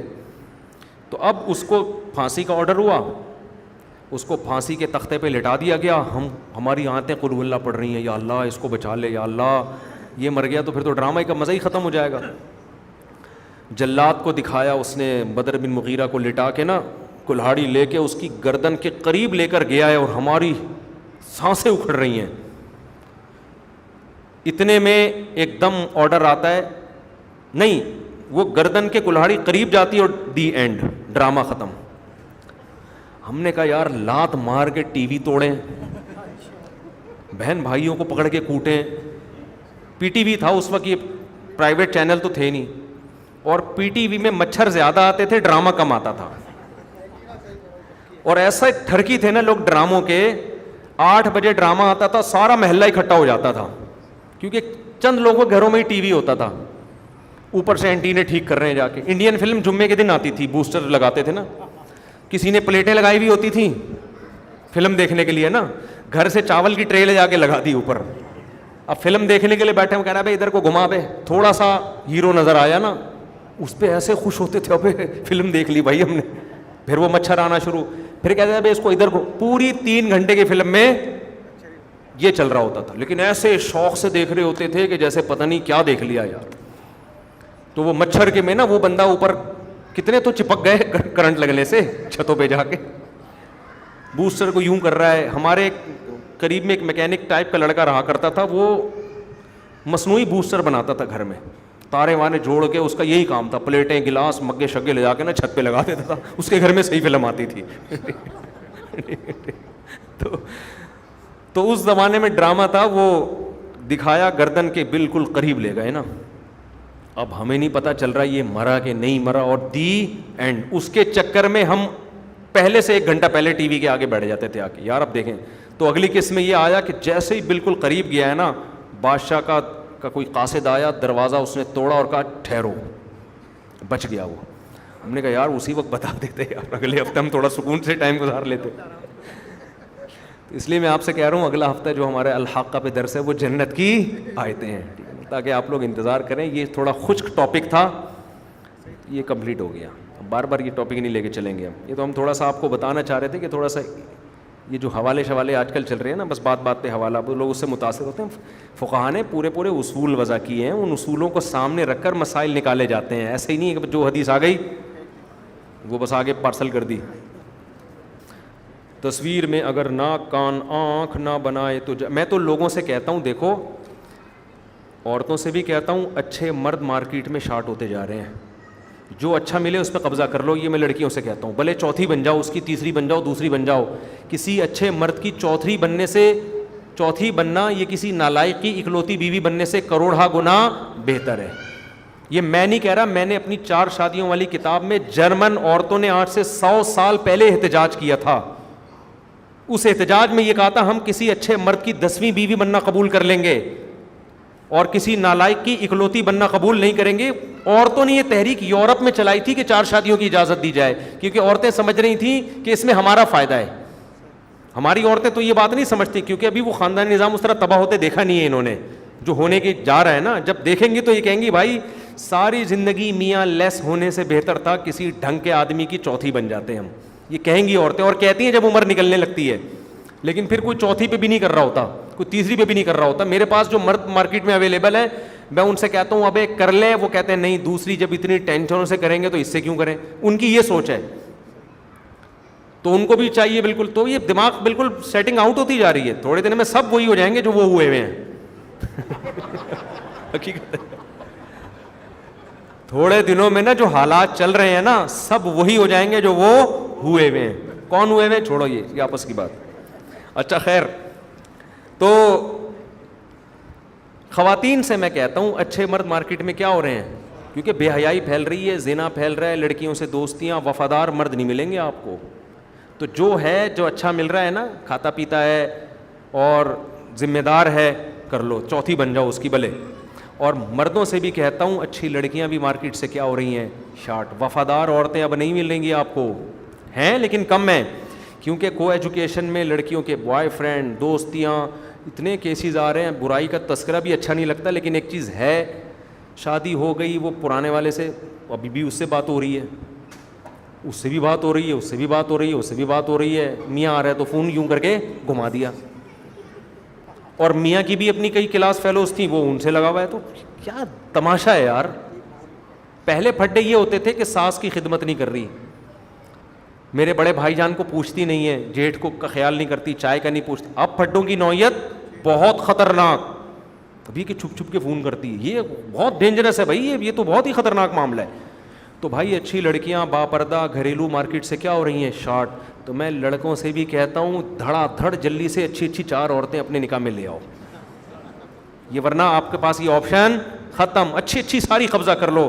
اور لڑکیوں سے بھی کہتا ہوں جو اچھا مرد ہے اس پر ایک عورت کو قبضہ نہ ہونے دو, آپ اس کی دوسری بن جاؤ, تیسری بن جاؤ, چوتھی بن جاؤ. کیونکہ مستقبل میں اچھے لڑکے بھی مارکیٹ میں شارٹ اور اچھی لڑکیاں بھی مارکیٹ سے شارٹ.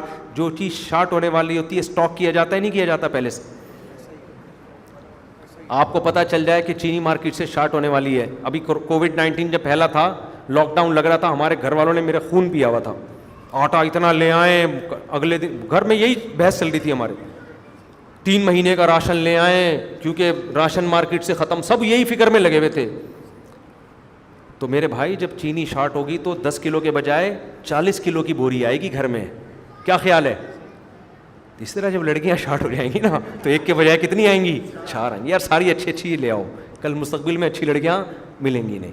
تو یہ اچھی سے میری مراد ہے کہ وفادار مرد بھی نہیں ملیں گے, عورتیں بھی نہیں. وہ یورپ والا کلچر آ رہا ہے ہمارے معاشرے میں. یورپ میں اب شادی ہوتی ہے 50 سال کے بعد. 50 سال کے بعد مرد کو پتہ ہوتا ہے بھائی اب ایک بیوی پہ اچھا طرح گزارا کرو, محبت نہیں ہوئی, ساری ٹھڑک نکال چکے ہوتے ہیں وہ گرل فرینڈوں کی. اب ان کو پتہ ہوتا ہے اب ہمیں وہ لڑکیاں بھی نہیں ملیں گی جو کالج میں ہوا کرتی تھی, اب کوئی نکاح کے لیے بھی مل جائے تو غنیمت ہے. عورت کو بھی پتہ ہوتا ہے کہ اب میں کیا دوستیاں لگاؤں گی کسی سے, بوائے فرینڈ, میاں چاہیے بس ایک عدد.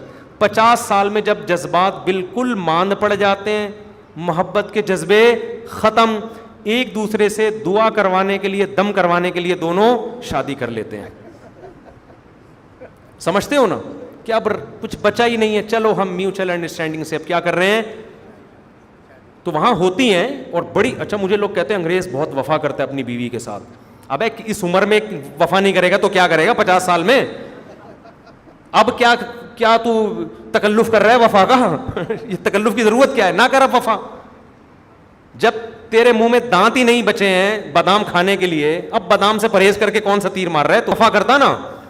17 سال 18 20 سال میں تو کہتا میں صرف اس ایک بیوی پہ گزارا کروں گا, میں انگریز کو سلوٹ کرتا, میں اسے اپنا پیر و مرشد بنا کے کہتا اتوار کا بیان آپ ہی کیا کریں گے آئندہ سے, میں گورے کو لا کے بٹھا دیتا یہاں پہ.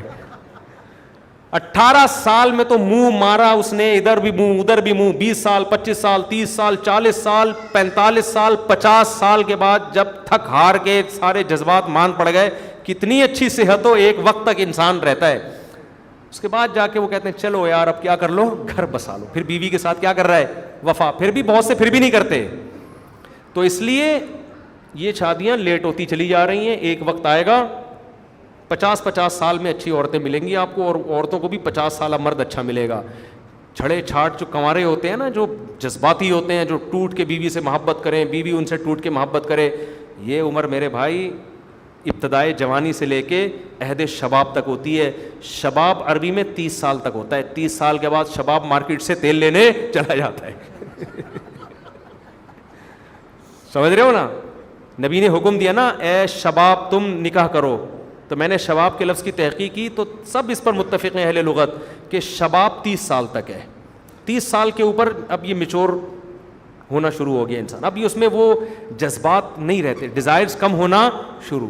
30 سے 40 سال تک بھی رہتا ہے, 40 سال کے بعد پھر نیچے, 50 سال کے بعد دم کروائیں, 60 سال کے بعد بس اتنا کافی ہے, زندہ ہے, اس پہ اللہ کا شکر ادا کریں. ہوتے ہیں مرد, میں یہ نہیں کہہ رہا مرد بوڑھا ہو جاتا ہے, اگر صحت کا خیال رکھے تو 80 سال میں بھی مرد جوان ہوتے ہیں, لیکن ظاہر ہے ایک جوانی 18 سال والی ہوتی ہے اور ایک 80 سال والی. دیر آر 2 types آف جوانیز, ٹھیک ہے نا. ہوتے ہیں جو صحت مند ہوتے ہیں, مرد بوڑھا نہیں ہوتا, یہ ایک حقیقت ہے. اگر صحت کا خیال رکھے وہ بہت عرصے جوان رہتا ہے. تو لیکن باہر ایک گراؤنڈ ریئلٹی ہے. تو اس لیے میں آپ لوگ سے ہاتھ جوڑ کے کہہ رہا ہوں, جلدی جلدی اچھی باپردہ گھریلو لڑکیوں پہ قبضہ کر لو جو گھر بسائیں تمہارا. اور اگر کسی کی بیوی چھوڑ چھاڑ کے بھاگ گئی ہے تو زیادہ غم نہ لے بھائی, دوبارہ سے شروع کر دے, کہیں اور کر لے. اب اس کو ٹینشن کو لے کے بیٹھے نہ رہیں. لوگ ٹینشن میں 10 سال نکال دیتے ہیں کہ نہیں جو وہی والی آئے گی تو اسی سے کروں گا, ورنہ نہیں. زندگی کیوں برباد کر رہے ہو اپنی یار؟ آپ کی سوچ ڈائیورٹ ہوگی تو اس کا خیال آپ کے دماغ سے نکل جائے گا. اچھی بات ہے وہ آ جائے, نہیں آ رہی تو کہیں اور کرو, دماغ اپنا کہیں اور لگاؤ. اللہ نے ہمیں اپنے لیے پیدا کیا, یہ تھوڑی کہ ساری شادیوں کو کرتے رہو, سوچو نہیں زیادہ. تو اس لیے جلدی جلدی کر لیں. اچھی عورتیں گھریلو جو گھر میں رہنے والی ہوں, کیونکہ گھریلو عورت ہی گھر بسا سکتی ہے صحیح طریقے سے, تو وہ اپنے قبضے میں لے آؤ. اور پھر یہ جو عیاش لوگ ہیں نا, ان کو مارکیٹ میں 50 سال میں بھی کوئی نہیں ملے گی. یہ کہیں گے ہم نے 50 سال تک ویٹ کیا عیاشی کی, اب ہمیں مل ہی نہیں رہی. کیوں؟ سارے اچھی پہ 18 سال والوں نے کیا خیال ہے قبضہ کر لیا. تو اس لیے جلدی جلدی کر لو. تھک گئے کہہ کے, لیکن لوگ کہتے ہیں اس مولوی کو اس کے علاوہ کچھ آتا ہی نہیں ہے. بیوی کے, شوہر کے, کیا اچھا دوسرے, اگر مجھے اس کے علاوہ کچھ نہیں آتا تو میرے علاوہ کو اس کے علاوہ سب کچھ آتا ہے. یہ والی بات کر نہیں رہے ہوتے, حالانکہ اتنی اہم ہے. یہ تو کیوں اب اگر دوسرے علماء بھی اس پہ بولنا شروع کر دیں تو ہم اس پہ بولنا کم کر دیں گے. دوسرے بول نہیں رہے تو ہمیں پھر بولنا پڑتا ہے نا. بیوی کے شوہر پر کیا حقوق ہیں اور شوہر کے بیوی پر کیا حقوق ہیں، تفصیل سے بتا دیں. تفصیل سے بتاؤں گا تو 6 گھنٹے کا بیان ہو جائے گا، مختصر بتا دیتا ہوں. بھائی بیسک حقوق میں بیان کرتا ہوں، باقی ڈیٹیل تو پھر. بیسک حقوق جو حدیث میں آتے ہیں، عورت شوہر کی اجازت کے بغیر گھر سے نہیں نکل سکتی، شوہر کی اجازت کے بغیر کسی کو گھر میں داخل نہیں ہونے دے سکتی، شوہر کی اجازت کے بغیر کسی غیر مرد سے کلام نہیں کر سکتی. آج یہ بڑا مسئلہ ہے، عورت فون پہ کسی سے اپنے پرانے کلاس فیلو سے بات کر رہی ہے، شوہر کو اعتراض ہو رہا ہے، کیا تم مجھے برا سمجھتے ہو، تم مجھے 2 نمبر آدمی سمجھتے ہو. بھائی سمجھتے ہو نہیں سمجھتے، شوہر کی پرمیشن نہیں ہے تو آپ بات نہیں کر سکتی. یہ بیسک حقوق ہے، کیونکہ آپ اس کے لیے باؤنڈ ہو چکی ہو، آپ کی رخصتی ہوئی ہے. رخصتی کا مطلب ہے باپ ابا کے گھر چھوڑ کر کس کے لیے باؤنڈ ہو گئی ہو. تو کھانا نہ پکائے، چائے نہ بنائے، یہ سب ثانوی درجے کی چیزیں ہیں، ان پہ کمپرومائز ہو سکتا ہے. بیسک حقوق کیا ہیں؟ اب اس کی زندگی میں آپ کے علاوہ کوئی اور مرد نہیں آئے گا. شک کا راستہ بھی نہیں چھوڑنا آپ نے اس کے لیے. ہاں وہ براڈ مائنڈیڈ ہے، اس نے اجازت دی ہوئی ہے وسیم سے سلیم سے بات کرنے کی، وہ ایک الگ بات ہے. اس کو آپ پہ اعتماد ہے، بھائی ہوم ورک لینا ہے، اس کی کلیگ وغیرہ، وہ ہر آدمی کا اپنا. میں خام میں نہیں کہہ رہا کوئی اپنی بیویوں پہ شک کرنا شروع کر دیں. بعض دفعہ عورت بالکل صاف ہوتی ہے، وہ واقعی اس کو ہوم ورک لینا ہوتا ہے، وہ پڑھ رہی ہوتی ہے تو یہ، لیکن یہ مرد کی رائے پر ہے. اگر شوہر کو کی پرمیشن ہے تو ٹھیک ہے، ورنہ ناٹ الاؤڈ. اور مرد کے ذمے بنیادی حق یہ ہے کہ اس کا مکمل لان نفقہ، جیسا خود کھاتا ہے ویسا کس کو کھلائے؟ بیوی کو. ایسا نہ ہو خود باہر جا کے برگر پھوڑ رہا ہو، گھر میں مسور کی دال پکا کے دے رہا ہو. جیسا اسٹینڈرڈ کا لباس خود پہنتا ہے اسی اسٹینڈرڈ کا لباس گھر والی کو، اس کو وہ ماحول اور وہ اس اسٹینڈرڈ کی لائف دے جو اس نے اپنے ماں باپ کے گھر میں دیکھی ہے. سمجھتے ہیں تبھی فقہائے حنفیہ جو ہے نا، اس میں تو بہت انہوں نے تو قیدیں لگائی ہیں. امام حنیفہ کی رائے یہ بھی ہے کہ اگر عورت اپنے باپ کے گھر میں ان کے ہاں ملازمین کام کیا کرتے تھے تو شوہر کے ذمے ہے کہ بیوی کے لیے ملازم کا انتظام بھی کرے، کیونکہ قرآن کہتا ہے کہ اچھے بھلے طریقے سے پیش آؤ. تو ہر ایک کے بھلے کا اسٹینڈرڈ دوسرے سے مختلف ہے. عاشروہن بالمعروف ہے نا قرآن میں. تو جو اسٹینڈرڈ ہے آپ اس اسٹینڈرڈ کی لائف اس کو، ان کے گھر میں اگر اے سی استعمال ہوتا ہے تو آپ کو بھی ایئر کنڈیشن لگا کے دینا پڑے گا. ان کے گھر میں اگر گوشت کھایا جاتا ہے تو آپ کو بھی کیا کرنا پڑے گا؟ تو وہ اسٹینڈرڈ کی لائف دینی ہے. یہ عورت کا بنیادی حق ہے. سمجھتے ہو کہ نہیں؟ یہ بیسک ہے. اس کے علاوہ جتنے بھی ہیں وہ اونچ نیچ ہوتی رہتی ہے. وہ کیا ہوتی رہتی ہے؟ اس میں کمپرومائز کرنا چاہیے جب تک بہت زیادہ کوئی حد سے تجاوز نہ ہو جائے. جیسے میاں صاحب صبح شام کوٹتے پیٹتے رہتے ہیں بیٹھ کے، اب یہ تو بدتمیزی ہے نا، ٹھیک ہے نا. اور وہ کہے کہ میں بیسک حقوق ادا کر رہا ہوں، تو بیسک حقوق کا کبھی کبھار اونچ نیچ ہو جاتی ہے. میاں ہیں، آدمی ہیں، کبھی غصہ بھی آ جاتا ہے، چیخ بھی لیتا ہے، ایک آدھ غلطی سے لگا بھی دیتا ہے جو کہ بالکل نہیں لگانا چاہیے، اس کو غلط کرتا ہے. لیکن اس پہ خلا بنتا نہیں ہے. اس پہ یہ ہے کہ مرد کو بھی تنبیہ کی جائے گی، عورت کو بھی، کہ یار ہمیشہ تو نہیں ایسا کرتا نا، اس دن میٹر گھوم گیا تھا تو کوئی بات نہیں، بعد میں برگر تو عورتیں کہتی ہیں ہم تھپڑ کھا کے برگر کھلا رہے ہیں، ہمیں کیا پاگل ہیں کیا؟ برگر نہیں کھلایا، معافی مانگی اس سے.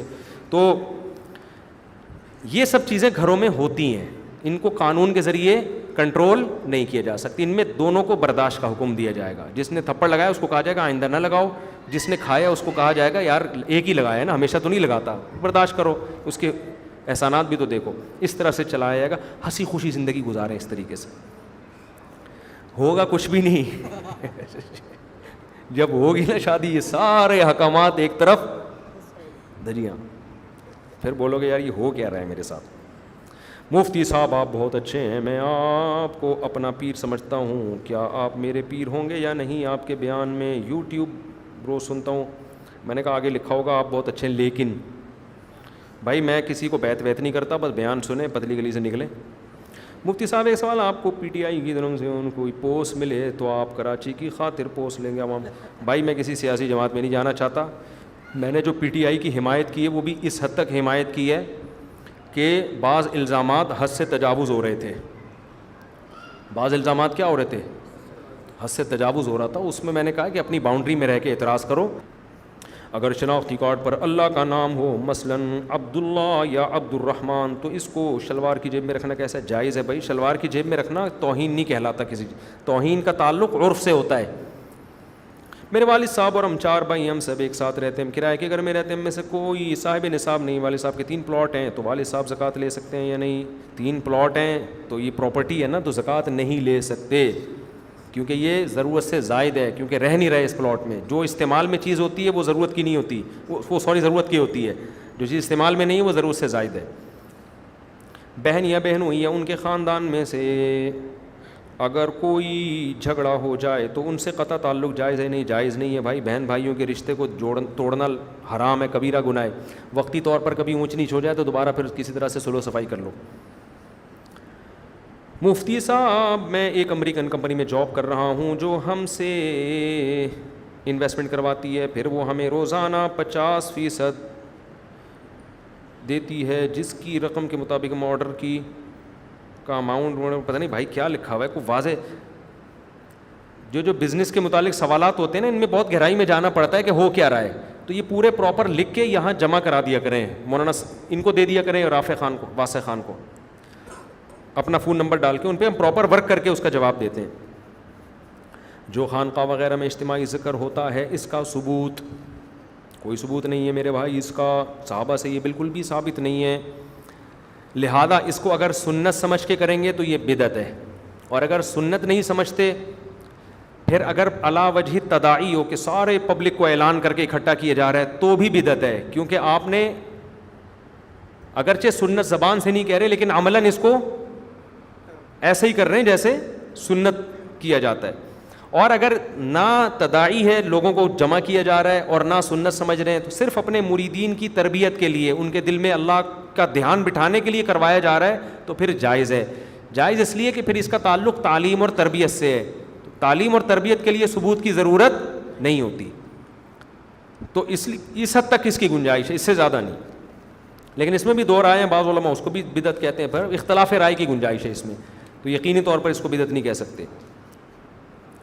قیامت کے دن سوال ہوگا کہ اپنے علم پر کتنا عمل کیا. تو اگر کوئی صرف فرض درجے کا علم حاصل کرے اور باقی دیکھو قیامت میں جو سوال ہوگا نا علم پر کتنا عمل کیا, تو اس میں ان کا سوال کا منشا یہ ہے کہ ہم علم ہی حاصل نہ کریں, علم ہی تھوڑا رکھیں تاکہ عمل ہی تھوڑا ہو. تو اگر علم حاصل نہیں کیا تو پھر سوال یہ ہوگا کہ علم حاصل کیوں نہیں کیا آپ نے, سمجھتے ہو نا. تو شریعت کا علم جتنا زیادہ حاصل ہو کریں, اور پھر جو فرائض واجبات ہیں انہی کے متعلق سوال ہوگا, سنت مستحبات کے متعلق سوال نہیں ہوگا. ایک مٹھی سے کم داڑھی کاٹنا حرام ہے, ناجائز ہے. دسترخوان کے اوپر سے پھلانگ کر جانا گناہ ہے؟ نہیں, گناہ نہیں ہے, ادب کے خلاف ہے. پاؤں ہے وہ اس میں مٹی لگی ہوتی ہے, دسترخوان پہ کیوں پھیلا. بعض دفعہ دسترخوان اتنا لمبا ہوتا ہے کہ وہ جانا بڑا مشکل ہوتا ہے, پھر مجبوری ہے, پھر ٹاپ کے چلے ہیں. لوگوں پہ نا ادب کا اتنا زیادہ بعض دفعہ غلبہ ہو جاتا ہے کہ خود بھی ٹینشن میں, دوسروں کو بھی. ادب و آداب اتنے ہونے چاہیے جتنے انسان افورڈ کر سکے. اتنا ادب نہ ہو کہ پیدا ہوتے ہوئے السلام علیکم, وہ جو لطیفہ ہے نا. اچھا, دسترخوان اگر میوزک حرام ہے تو قومی ترانے میں بھی تو میوزک ہوتا ہے. میوزک کے درجات ہوتے ہیں. ایک میوزک ہوتا ہے جو بالکل اعلیٰ درجے کا, گانے بجانے کا ٹھن ٹھن جس میں پھدک رہے ہوتے ہیں, بالکل حرام ہے. ایک میوزک یہ ہوتا ہے جو جنگ کے ترانے ہوتے ہیں, جذبہ جنگ میں جو چلتے ہیں نا, دف بجایا جاتا ہے. یہ اس پہ فقہاء, بہت سے فقہاء اس کے جائز ہونے کے قائل ہیں, کچھ اس کو ناجائز کہتے ہیں. یہ اختلافی چیز ہے. اب پریڈ بغیر میوزک کے کیا کریں گے پھر؟ وہ خاموشی سے یوں کر کے جا رہے ہوں گے کیا؟ عجیب سی چیز ہو جائے گی. تو میں زیادہ اس بارے میں بحث نہیں کرتا, میرے خلاف پھر بہت کلپ مار, میں پہلے ہی بہت مطعون سمجھتے ہیں, بہت تیر میرے اوپر برس رہے ہیں بہت سارے, مزید میں افورڈ نہیں کر سکتا. جو اچھے اچھے مسئلے ہیں وہ پوچھا کرو. تو میوزک جو گانے بجانے کا ہے نا, وہ تو بہرحال ناجائز ہے. جو جنگ میں موٹیویٹ کرنے کے لیے جو میوزک ہوتا ہے وہ اس ٹائپ کا ہوتا بھی نہیں ہے جس سے آپ کے غلط جذبات بھڑکتے ہوں. تو اس میوزک کی بعض فقہاء نے گنجائش دی ہے, کیونکہ یہ بہت قدیم زمانے سے چلا آ رہا ہے. ایک صاحب کہنے لگے کہ پریڈ میں میوزک نہیں ہونا چاہیے. میں نے کہا جب آپ ملک کے وزیر اعظم بنیں گے پھر آپ کیا کرنا, ایسی پریڈ کروانا جس میں دف بھی نہ ہو اور یہ جو ہو رہا ہے نا جو بھی وہ نہ ہو. پھر فوج ایسے ایسے جاری ہوگی. بعض چیزیں کہنا آسان ہوتا ہے, پریکٹیکل لائف میں وہ ممکن نہیں ہوتا. تو اتنا نہ کریں کہ لوگ ایک وہ دین کو مذاق بنا لیں. اب بعض لوگ کہتے ہیں ٹی وی میں علماء کا آنا ناجائز ہے, یا کسی کا بھی ٹی وی میں, ابھی تک اسی رائے پر قائم ہے. اب یہ اتنی مضحکہ خیز بات, اس کا مطلب کیا ہوا کہ اگر کل کوئی عالم صدر بن گیا ٹی وی میں آنا اس کے لیے بھی کیا ہے؟ ناجائز ہے. کیا مطلب؟ وہ حلف برداری کی تقریر میں بھی کیمرے بند ہیں, وہ کوئی بیان دے رہا ہے تو بھی کیمرے بند ہیں, امریکہ جا رہا ہے تو بھی کیمرے بند ہیں, ریڈیو میں اس کی ساری چیزیں, یہ عملی طور پر ممکن ہے ہی نہیں. تو اب آپ بیٹھے بیٹھے بند کمرے میں فتویٰ دے دیں تو ٹھیک ہے, لیکن جب آپ دنیا میں چلیں گے تو آپ کہیں گے بھائی یہ اسلام اتنا کیسے آپ کو بہت کر سکتا ہے کہ آپ تو دنیا سے کاٹ دے آپ کو. نابالغ اگر نماز پڑھ رہا ہو تو اس کے آگے سے گزر سکتے ہیں. ہمارے ایک واقعہ ہے, ایک دفعہ کچھ علماء تھے, ان کی مجلس سے تحقیق ہو رہی تھی, تو مجلس کے دوران کسی مولانا صاحب نے ایک رائے دی کہ شریعت میں جنگ میں بھی جھوٹ بولنا جائز نہیں ہے. جنگ ہو رہی ہو تو اس میں بھی دشمن سے بھی آپ جھوٹ نہیں بول سکتے. تو مجلس ختم ہو گئی. ہمارے استاذ نے کہا دیکھو یار, جو آدمی جس فیلڈ کا نہیں ہوتا نا وہ اس میں کتنے غلط فتوے دے رہا ہوتا ہے. یہ انہوں نے ایسی مضحکہ خیز بات کی ہے. فرض کریں کہ بالفرض کوئی بڑا جو ہے نا ملک کا کوئی ہمارا کوئی قومی ہیرو ہو جو موسٹ وانٹیڈ ہو دنیا میں ہے بھائی, لیکن ہمارے ملک کا وہ کیا ہو, ہیرو ہو. اب انڈیا والے آئیں اس کو پکڑنے کے لیے اور پوچھیں, کسی نے اس کو پناہ دی ہوئی ہو, یعنی کسی خفیہ ایجنسی نے پناہ دی ہوئی ہے. اب وہ انڈیا والے پوچھ رہے ہیں وہ بندہ آپ کے پاس ہے, آپ کہیں چونکہ جھوٹ بولنا اسلام میں حرام ہے, جی میرے پاس ہے. اچھا جی وہ ہے کہاں پہ؟ آپ کے گھر میں ہے, چونکہ جھوٹ بولنا حرام ہے, جی میرے گھر میں فلاں صوفے پہ بیٹھا ہوا ہے وہ. تو زیادہ دنیا بولے پاگل ہو رہا ہے کیا بھائی, یہاں تو بھر بھر کے جھوٹ بولا جائے گا. بولے کون بھائی, کس, یہ سارے ملک یہی کر رہے ہوتے ہیں. جو کسی ملک کے ہیرو ہوتے ہیں لیکن دوسرے ملکوں میں موسٹ وانٹیڈ ہوتے ہیں, جب دوسرا ملک کہتا ہے بندہ آپ کے پاس ہے, کون سے بندے کی بات کر رہے ہو, ہم تو اس کا نام بھی نہیں سنا کبھی. کیا ہم کس کی بات, ایسے گھننے بن, سب کنٹری یہ کر رہے ہوتے ہیں. تو ہمارے استاذ نے کہا دیکھو جب انسان کسی عملی زندگی میں نہیں ہوتا نا, تو بند کمرے میں جب وہ بعض دفعہ, سارے علماء تو ایسے نہیں کرتے, بعض دفعہ اتنے سیدھے ہوتے ہیں وہ بتائیں کیسے فتوے دے رہے ہوتے ہیں وہ بیٹھ کے.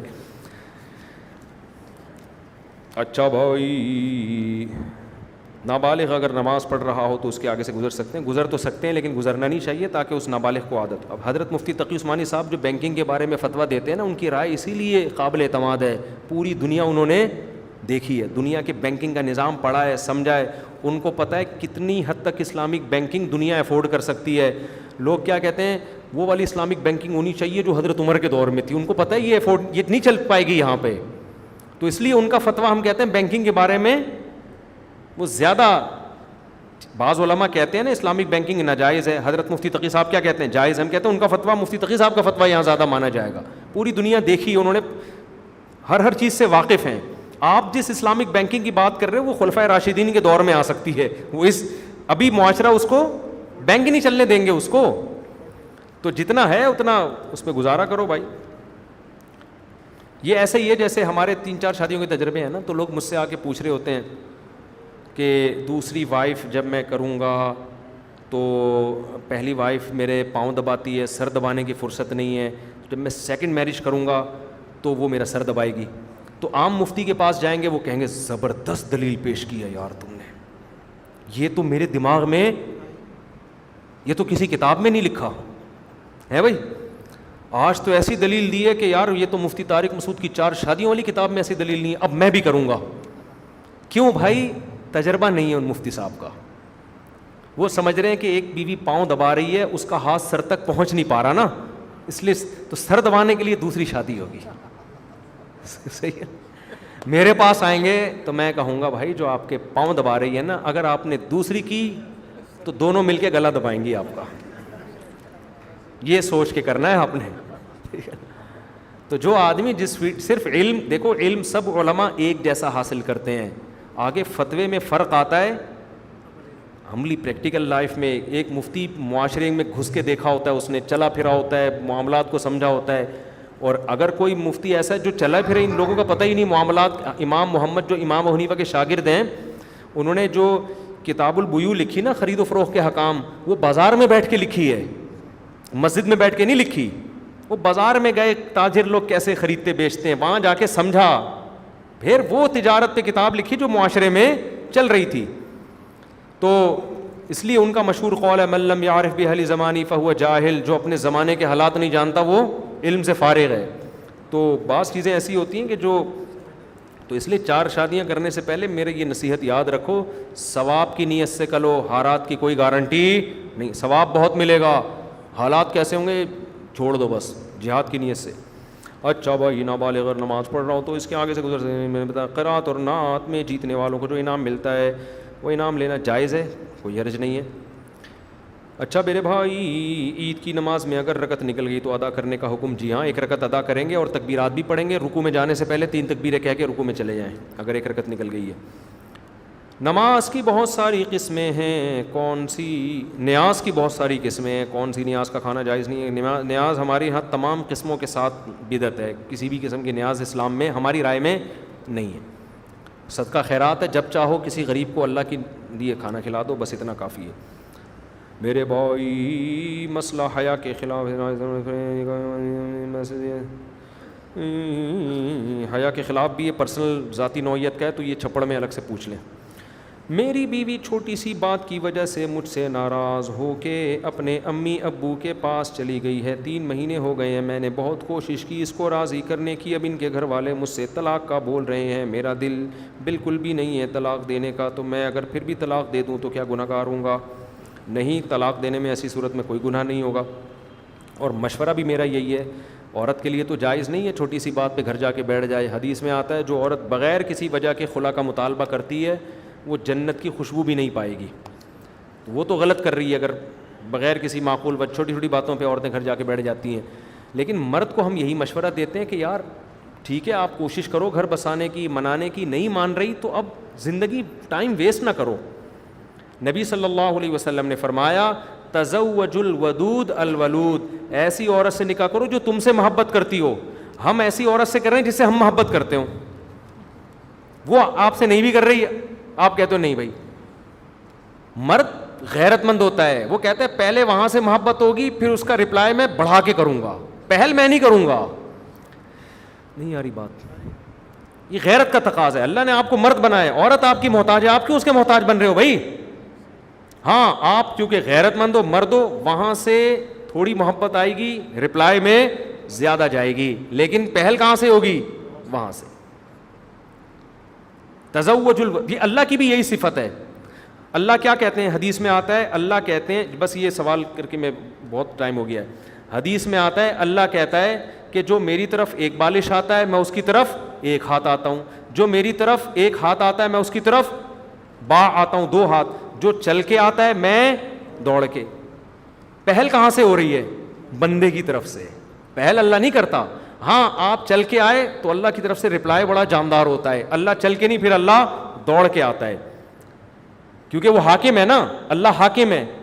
تو مرد بھی کیا ہے, محکوم ہے یا حاکم ہے؟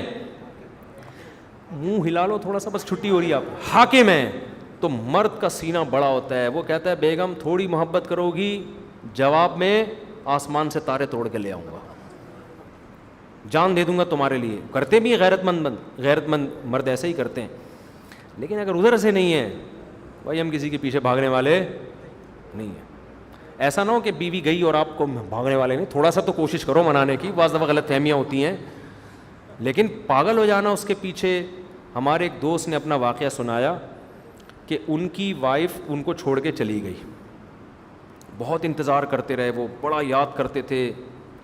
تو کہتے ہیں کہ میں نے ایک دن ارادہ, میں اس کے لیے, وہ صاحب مجھے اپنا واقعہ خود سنا رہے تھے کہ میں اس کے لیے بڑی دعائیں مانگتا ہے, اللہ وہ آ جائے, اے اللہ وہ آ جائے. کہہ رہے ہیں ایک دن میں نے ارادہ کیا آج میں 2 رکعت پڑھ کے اللہ کے سامنے اتنا روؤں گا کہ بس آ جائے وہ. کہتے ہیں میں 2 رکعت پڑھنے کے لیے ابھی اٹھ ہی رہا تھا, میں نے کہا بہت گڑ گڑا کے مانگ. ان کو اپنی بیوی سے بڑی محبت نا, اور بیوی لفٹ کرانے کے لیے تیار نہیں, وہ اتنی ہوشیار, وہ کہہ رہی جاؤ ہم نہیں آ رہے.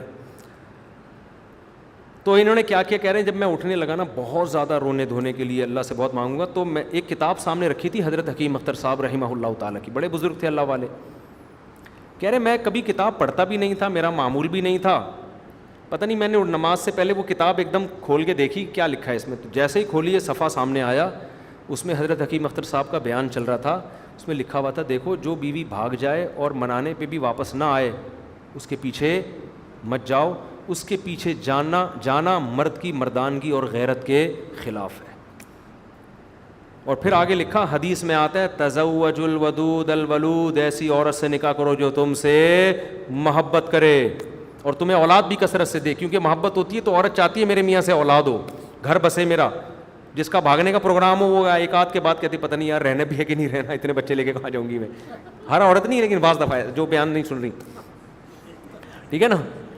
تو آپ نے تو کہہ رہے ہیں جب وہ ودود ہی نہیں ہے، ودود کا مطلب محبت والی نہیں، ٹوٹ کے چاہنے والی، ودود کہتے ہیں بہت زیادہ محبت والی. تو کہتے ہیں یار میں نے ارادہ کیا، میں یہ اللہ نے میرے لیے کہلوایا ہے کہ کیوں میں اس کے پیچھے رو رہا ہوں یار، چھوڑو گئی تو گئی، جتنی بھی خوبصورت ہو جتنی بھی خاندانی ہو کیا کرنا ہے.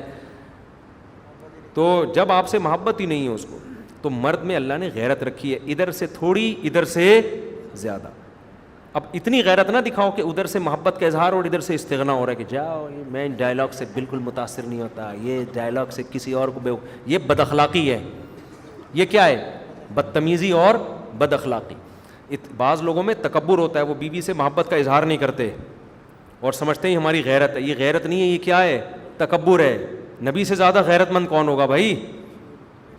ہمارے نبی حضرت عائشہ سے محبت کا اظہار کیسے کر رہے ہیں؟ امی عائشہ کہتی ہیں میں برتن میں جہاں سے منہ لگا کے پانی پی رہی ہوں نا، تو نبی اسی جگہ کو برتن کو گھماتے تھے، برتن کو گھما کے اسی جگہ ہونٹ رکھتے تھے جہاں امی عائشہ رضی اللہ تعالیٰ عنہ کے ہونٹ آئے ہوں، اسی جگہ سے منہ لگا کے پانی پیا کرتے تھے. تو کس قدر محبت کا اظہار ہے. تو اس لیے یہ تکبر ہے کہ ادھر سے محبت کا اظہار اور ادھر سے آپ کا کوئی ڈائلاگ ہی پارسل نہیں ہو رہا، ادھر سے پھول وول آ رہے ہیں SMS کے ذریعے، ادھر سے کریلے جا رہے ہیں. لیکن پہل کہاں سے ہوگی؟ وہاں سے ہوگی. اگر وہاں پہل نہیں ہے تو تھوڑے دن کوشش کرو منانے کی، سمجھانے کی. نہیں آ رہے تو بھائی مٹی ڈالو یار، اور بڑے غم ہے. تو ایسی بہت لڑکیاں مارکیٹ میں کم نہیں ہیں بھائی، بہت ہیں مارکیٹ میں عورتیں، بہت ہیں اچھی اچھی عورتیں پہ قبضہ. پھر وہی دوبارہ سے میں جب 4 شادیوں کی بات کروں تو پوری ڈیٹیل میں دوبارہ سے شروع ہو جاتا ہوں میں پھر. تو اس لیے یہیں اسٹاپ کر دیتے ہیں، ٹھیک ہے. اللہ تعالیٰ سمجھنے کی عمل کی توفیق عطا فرمائے. وما علینا الا البلاغ.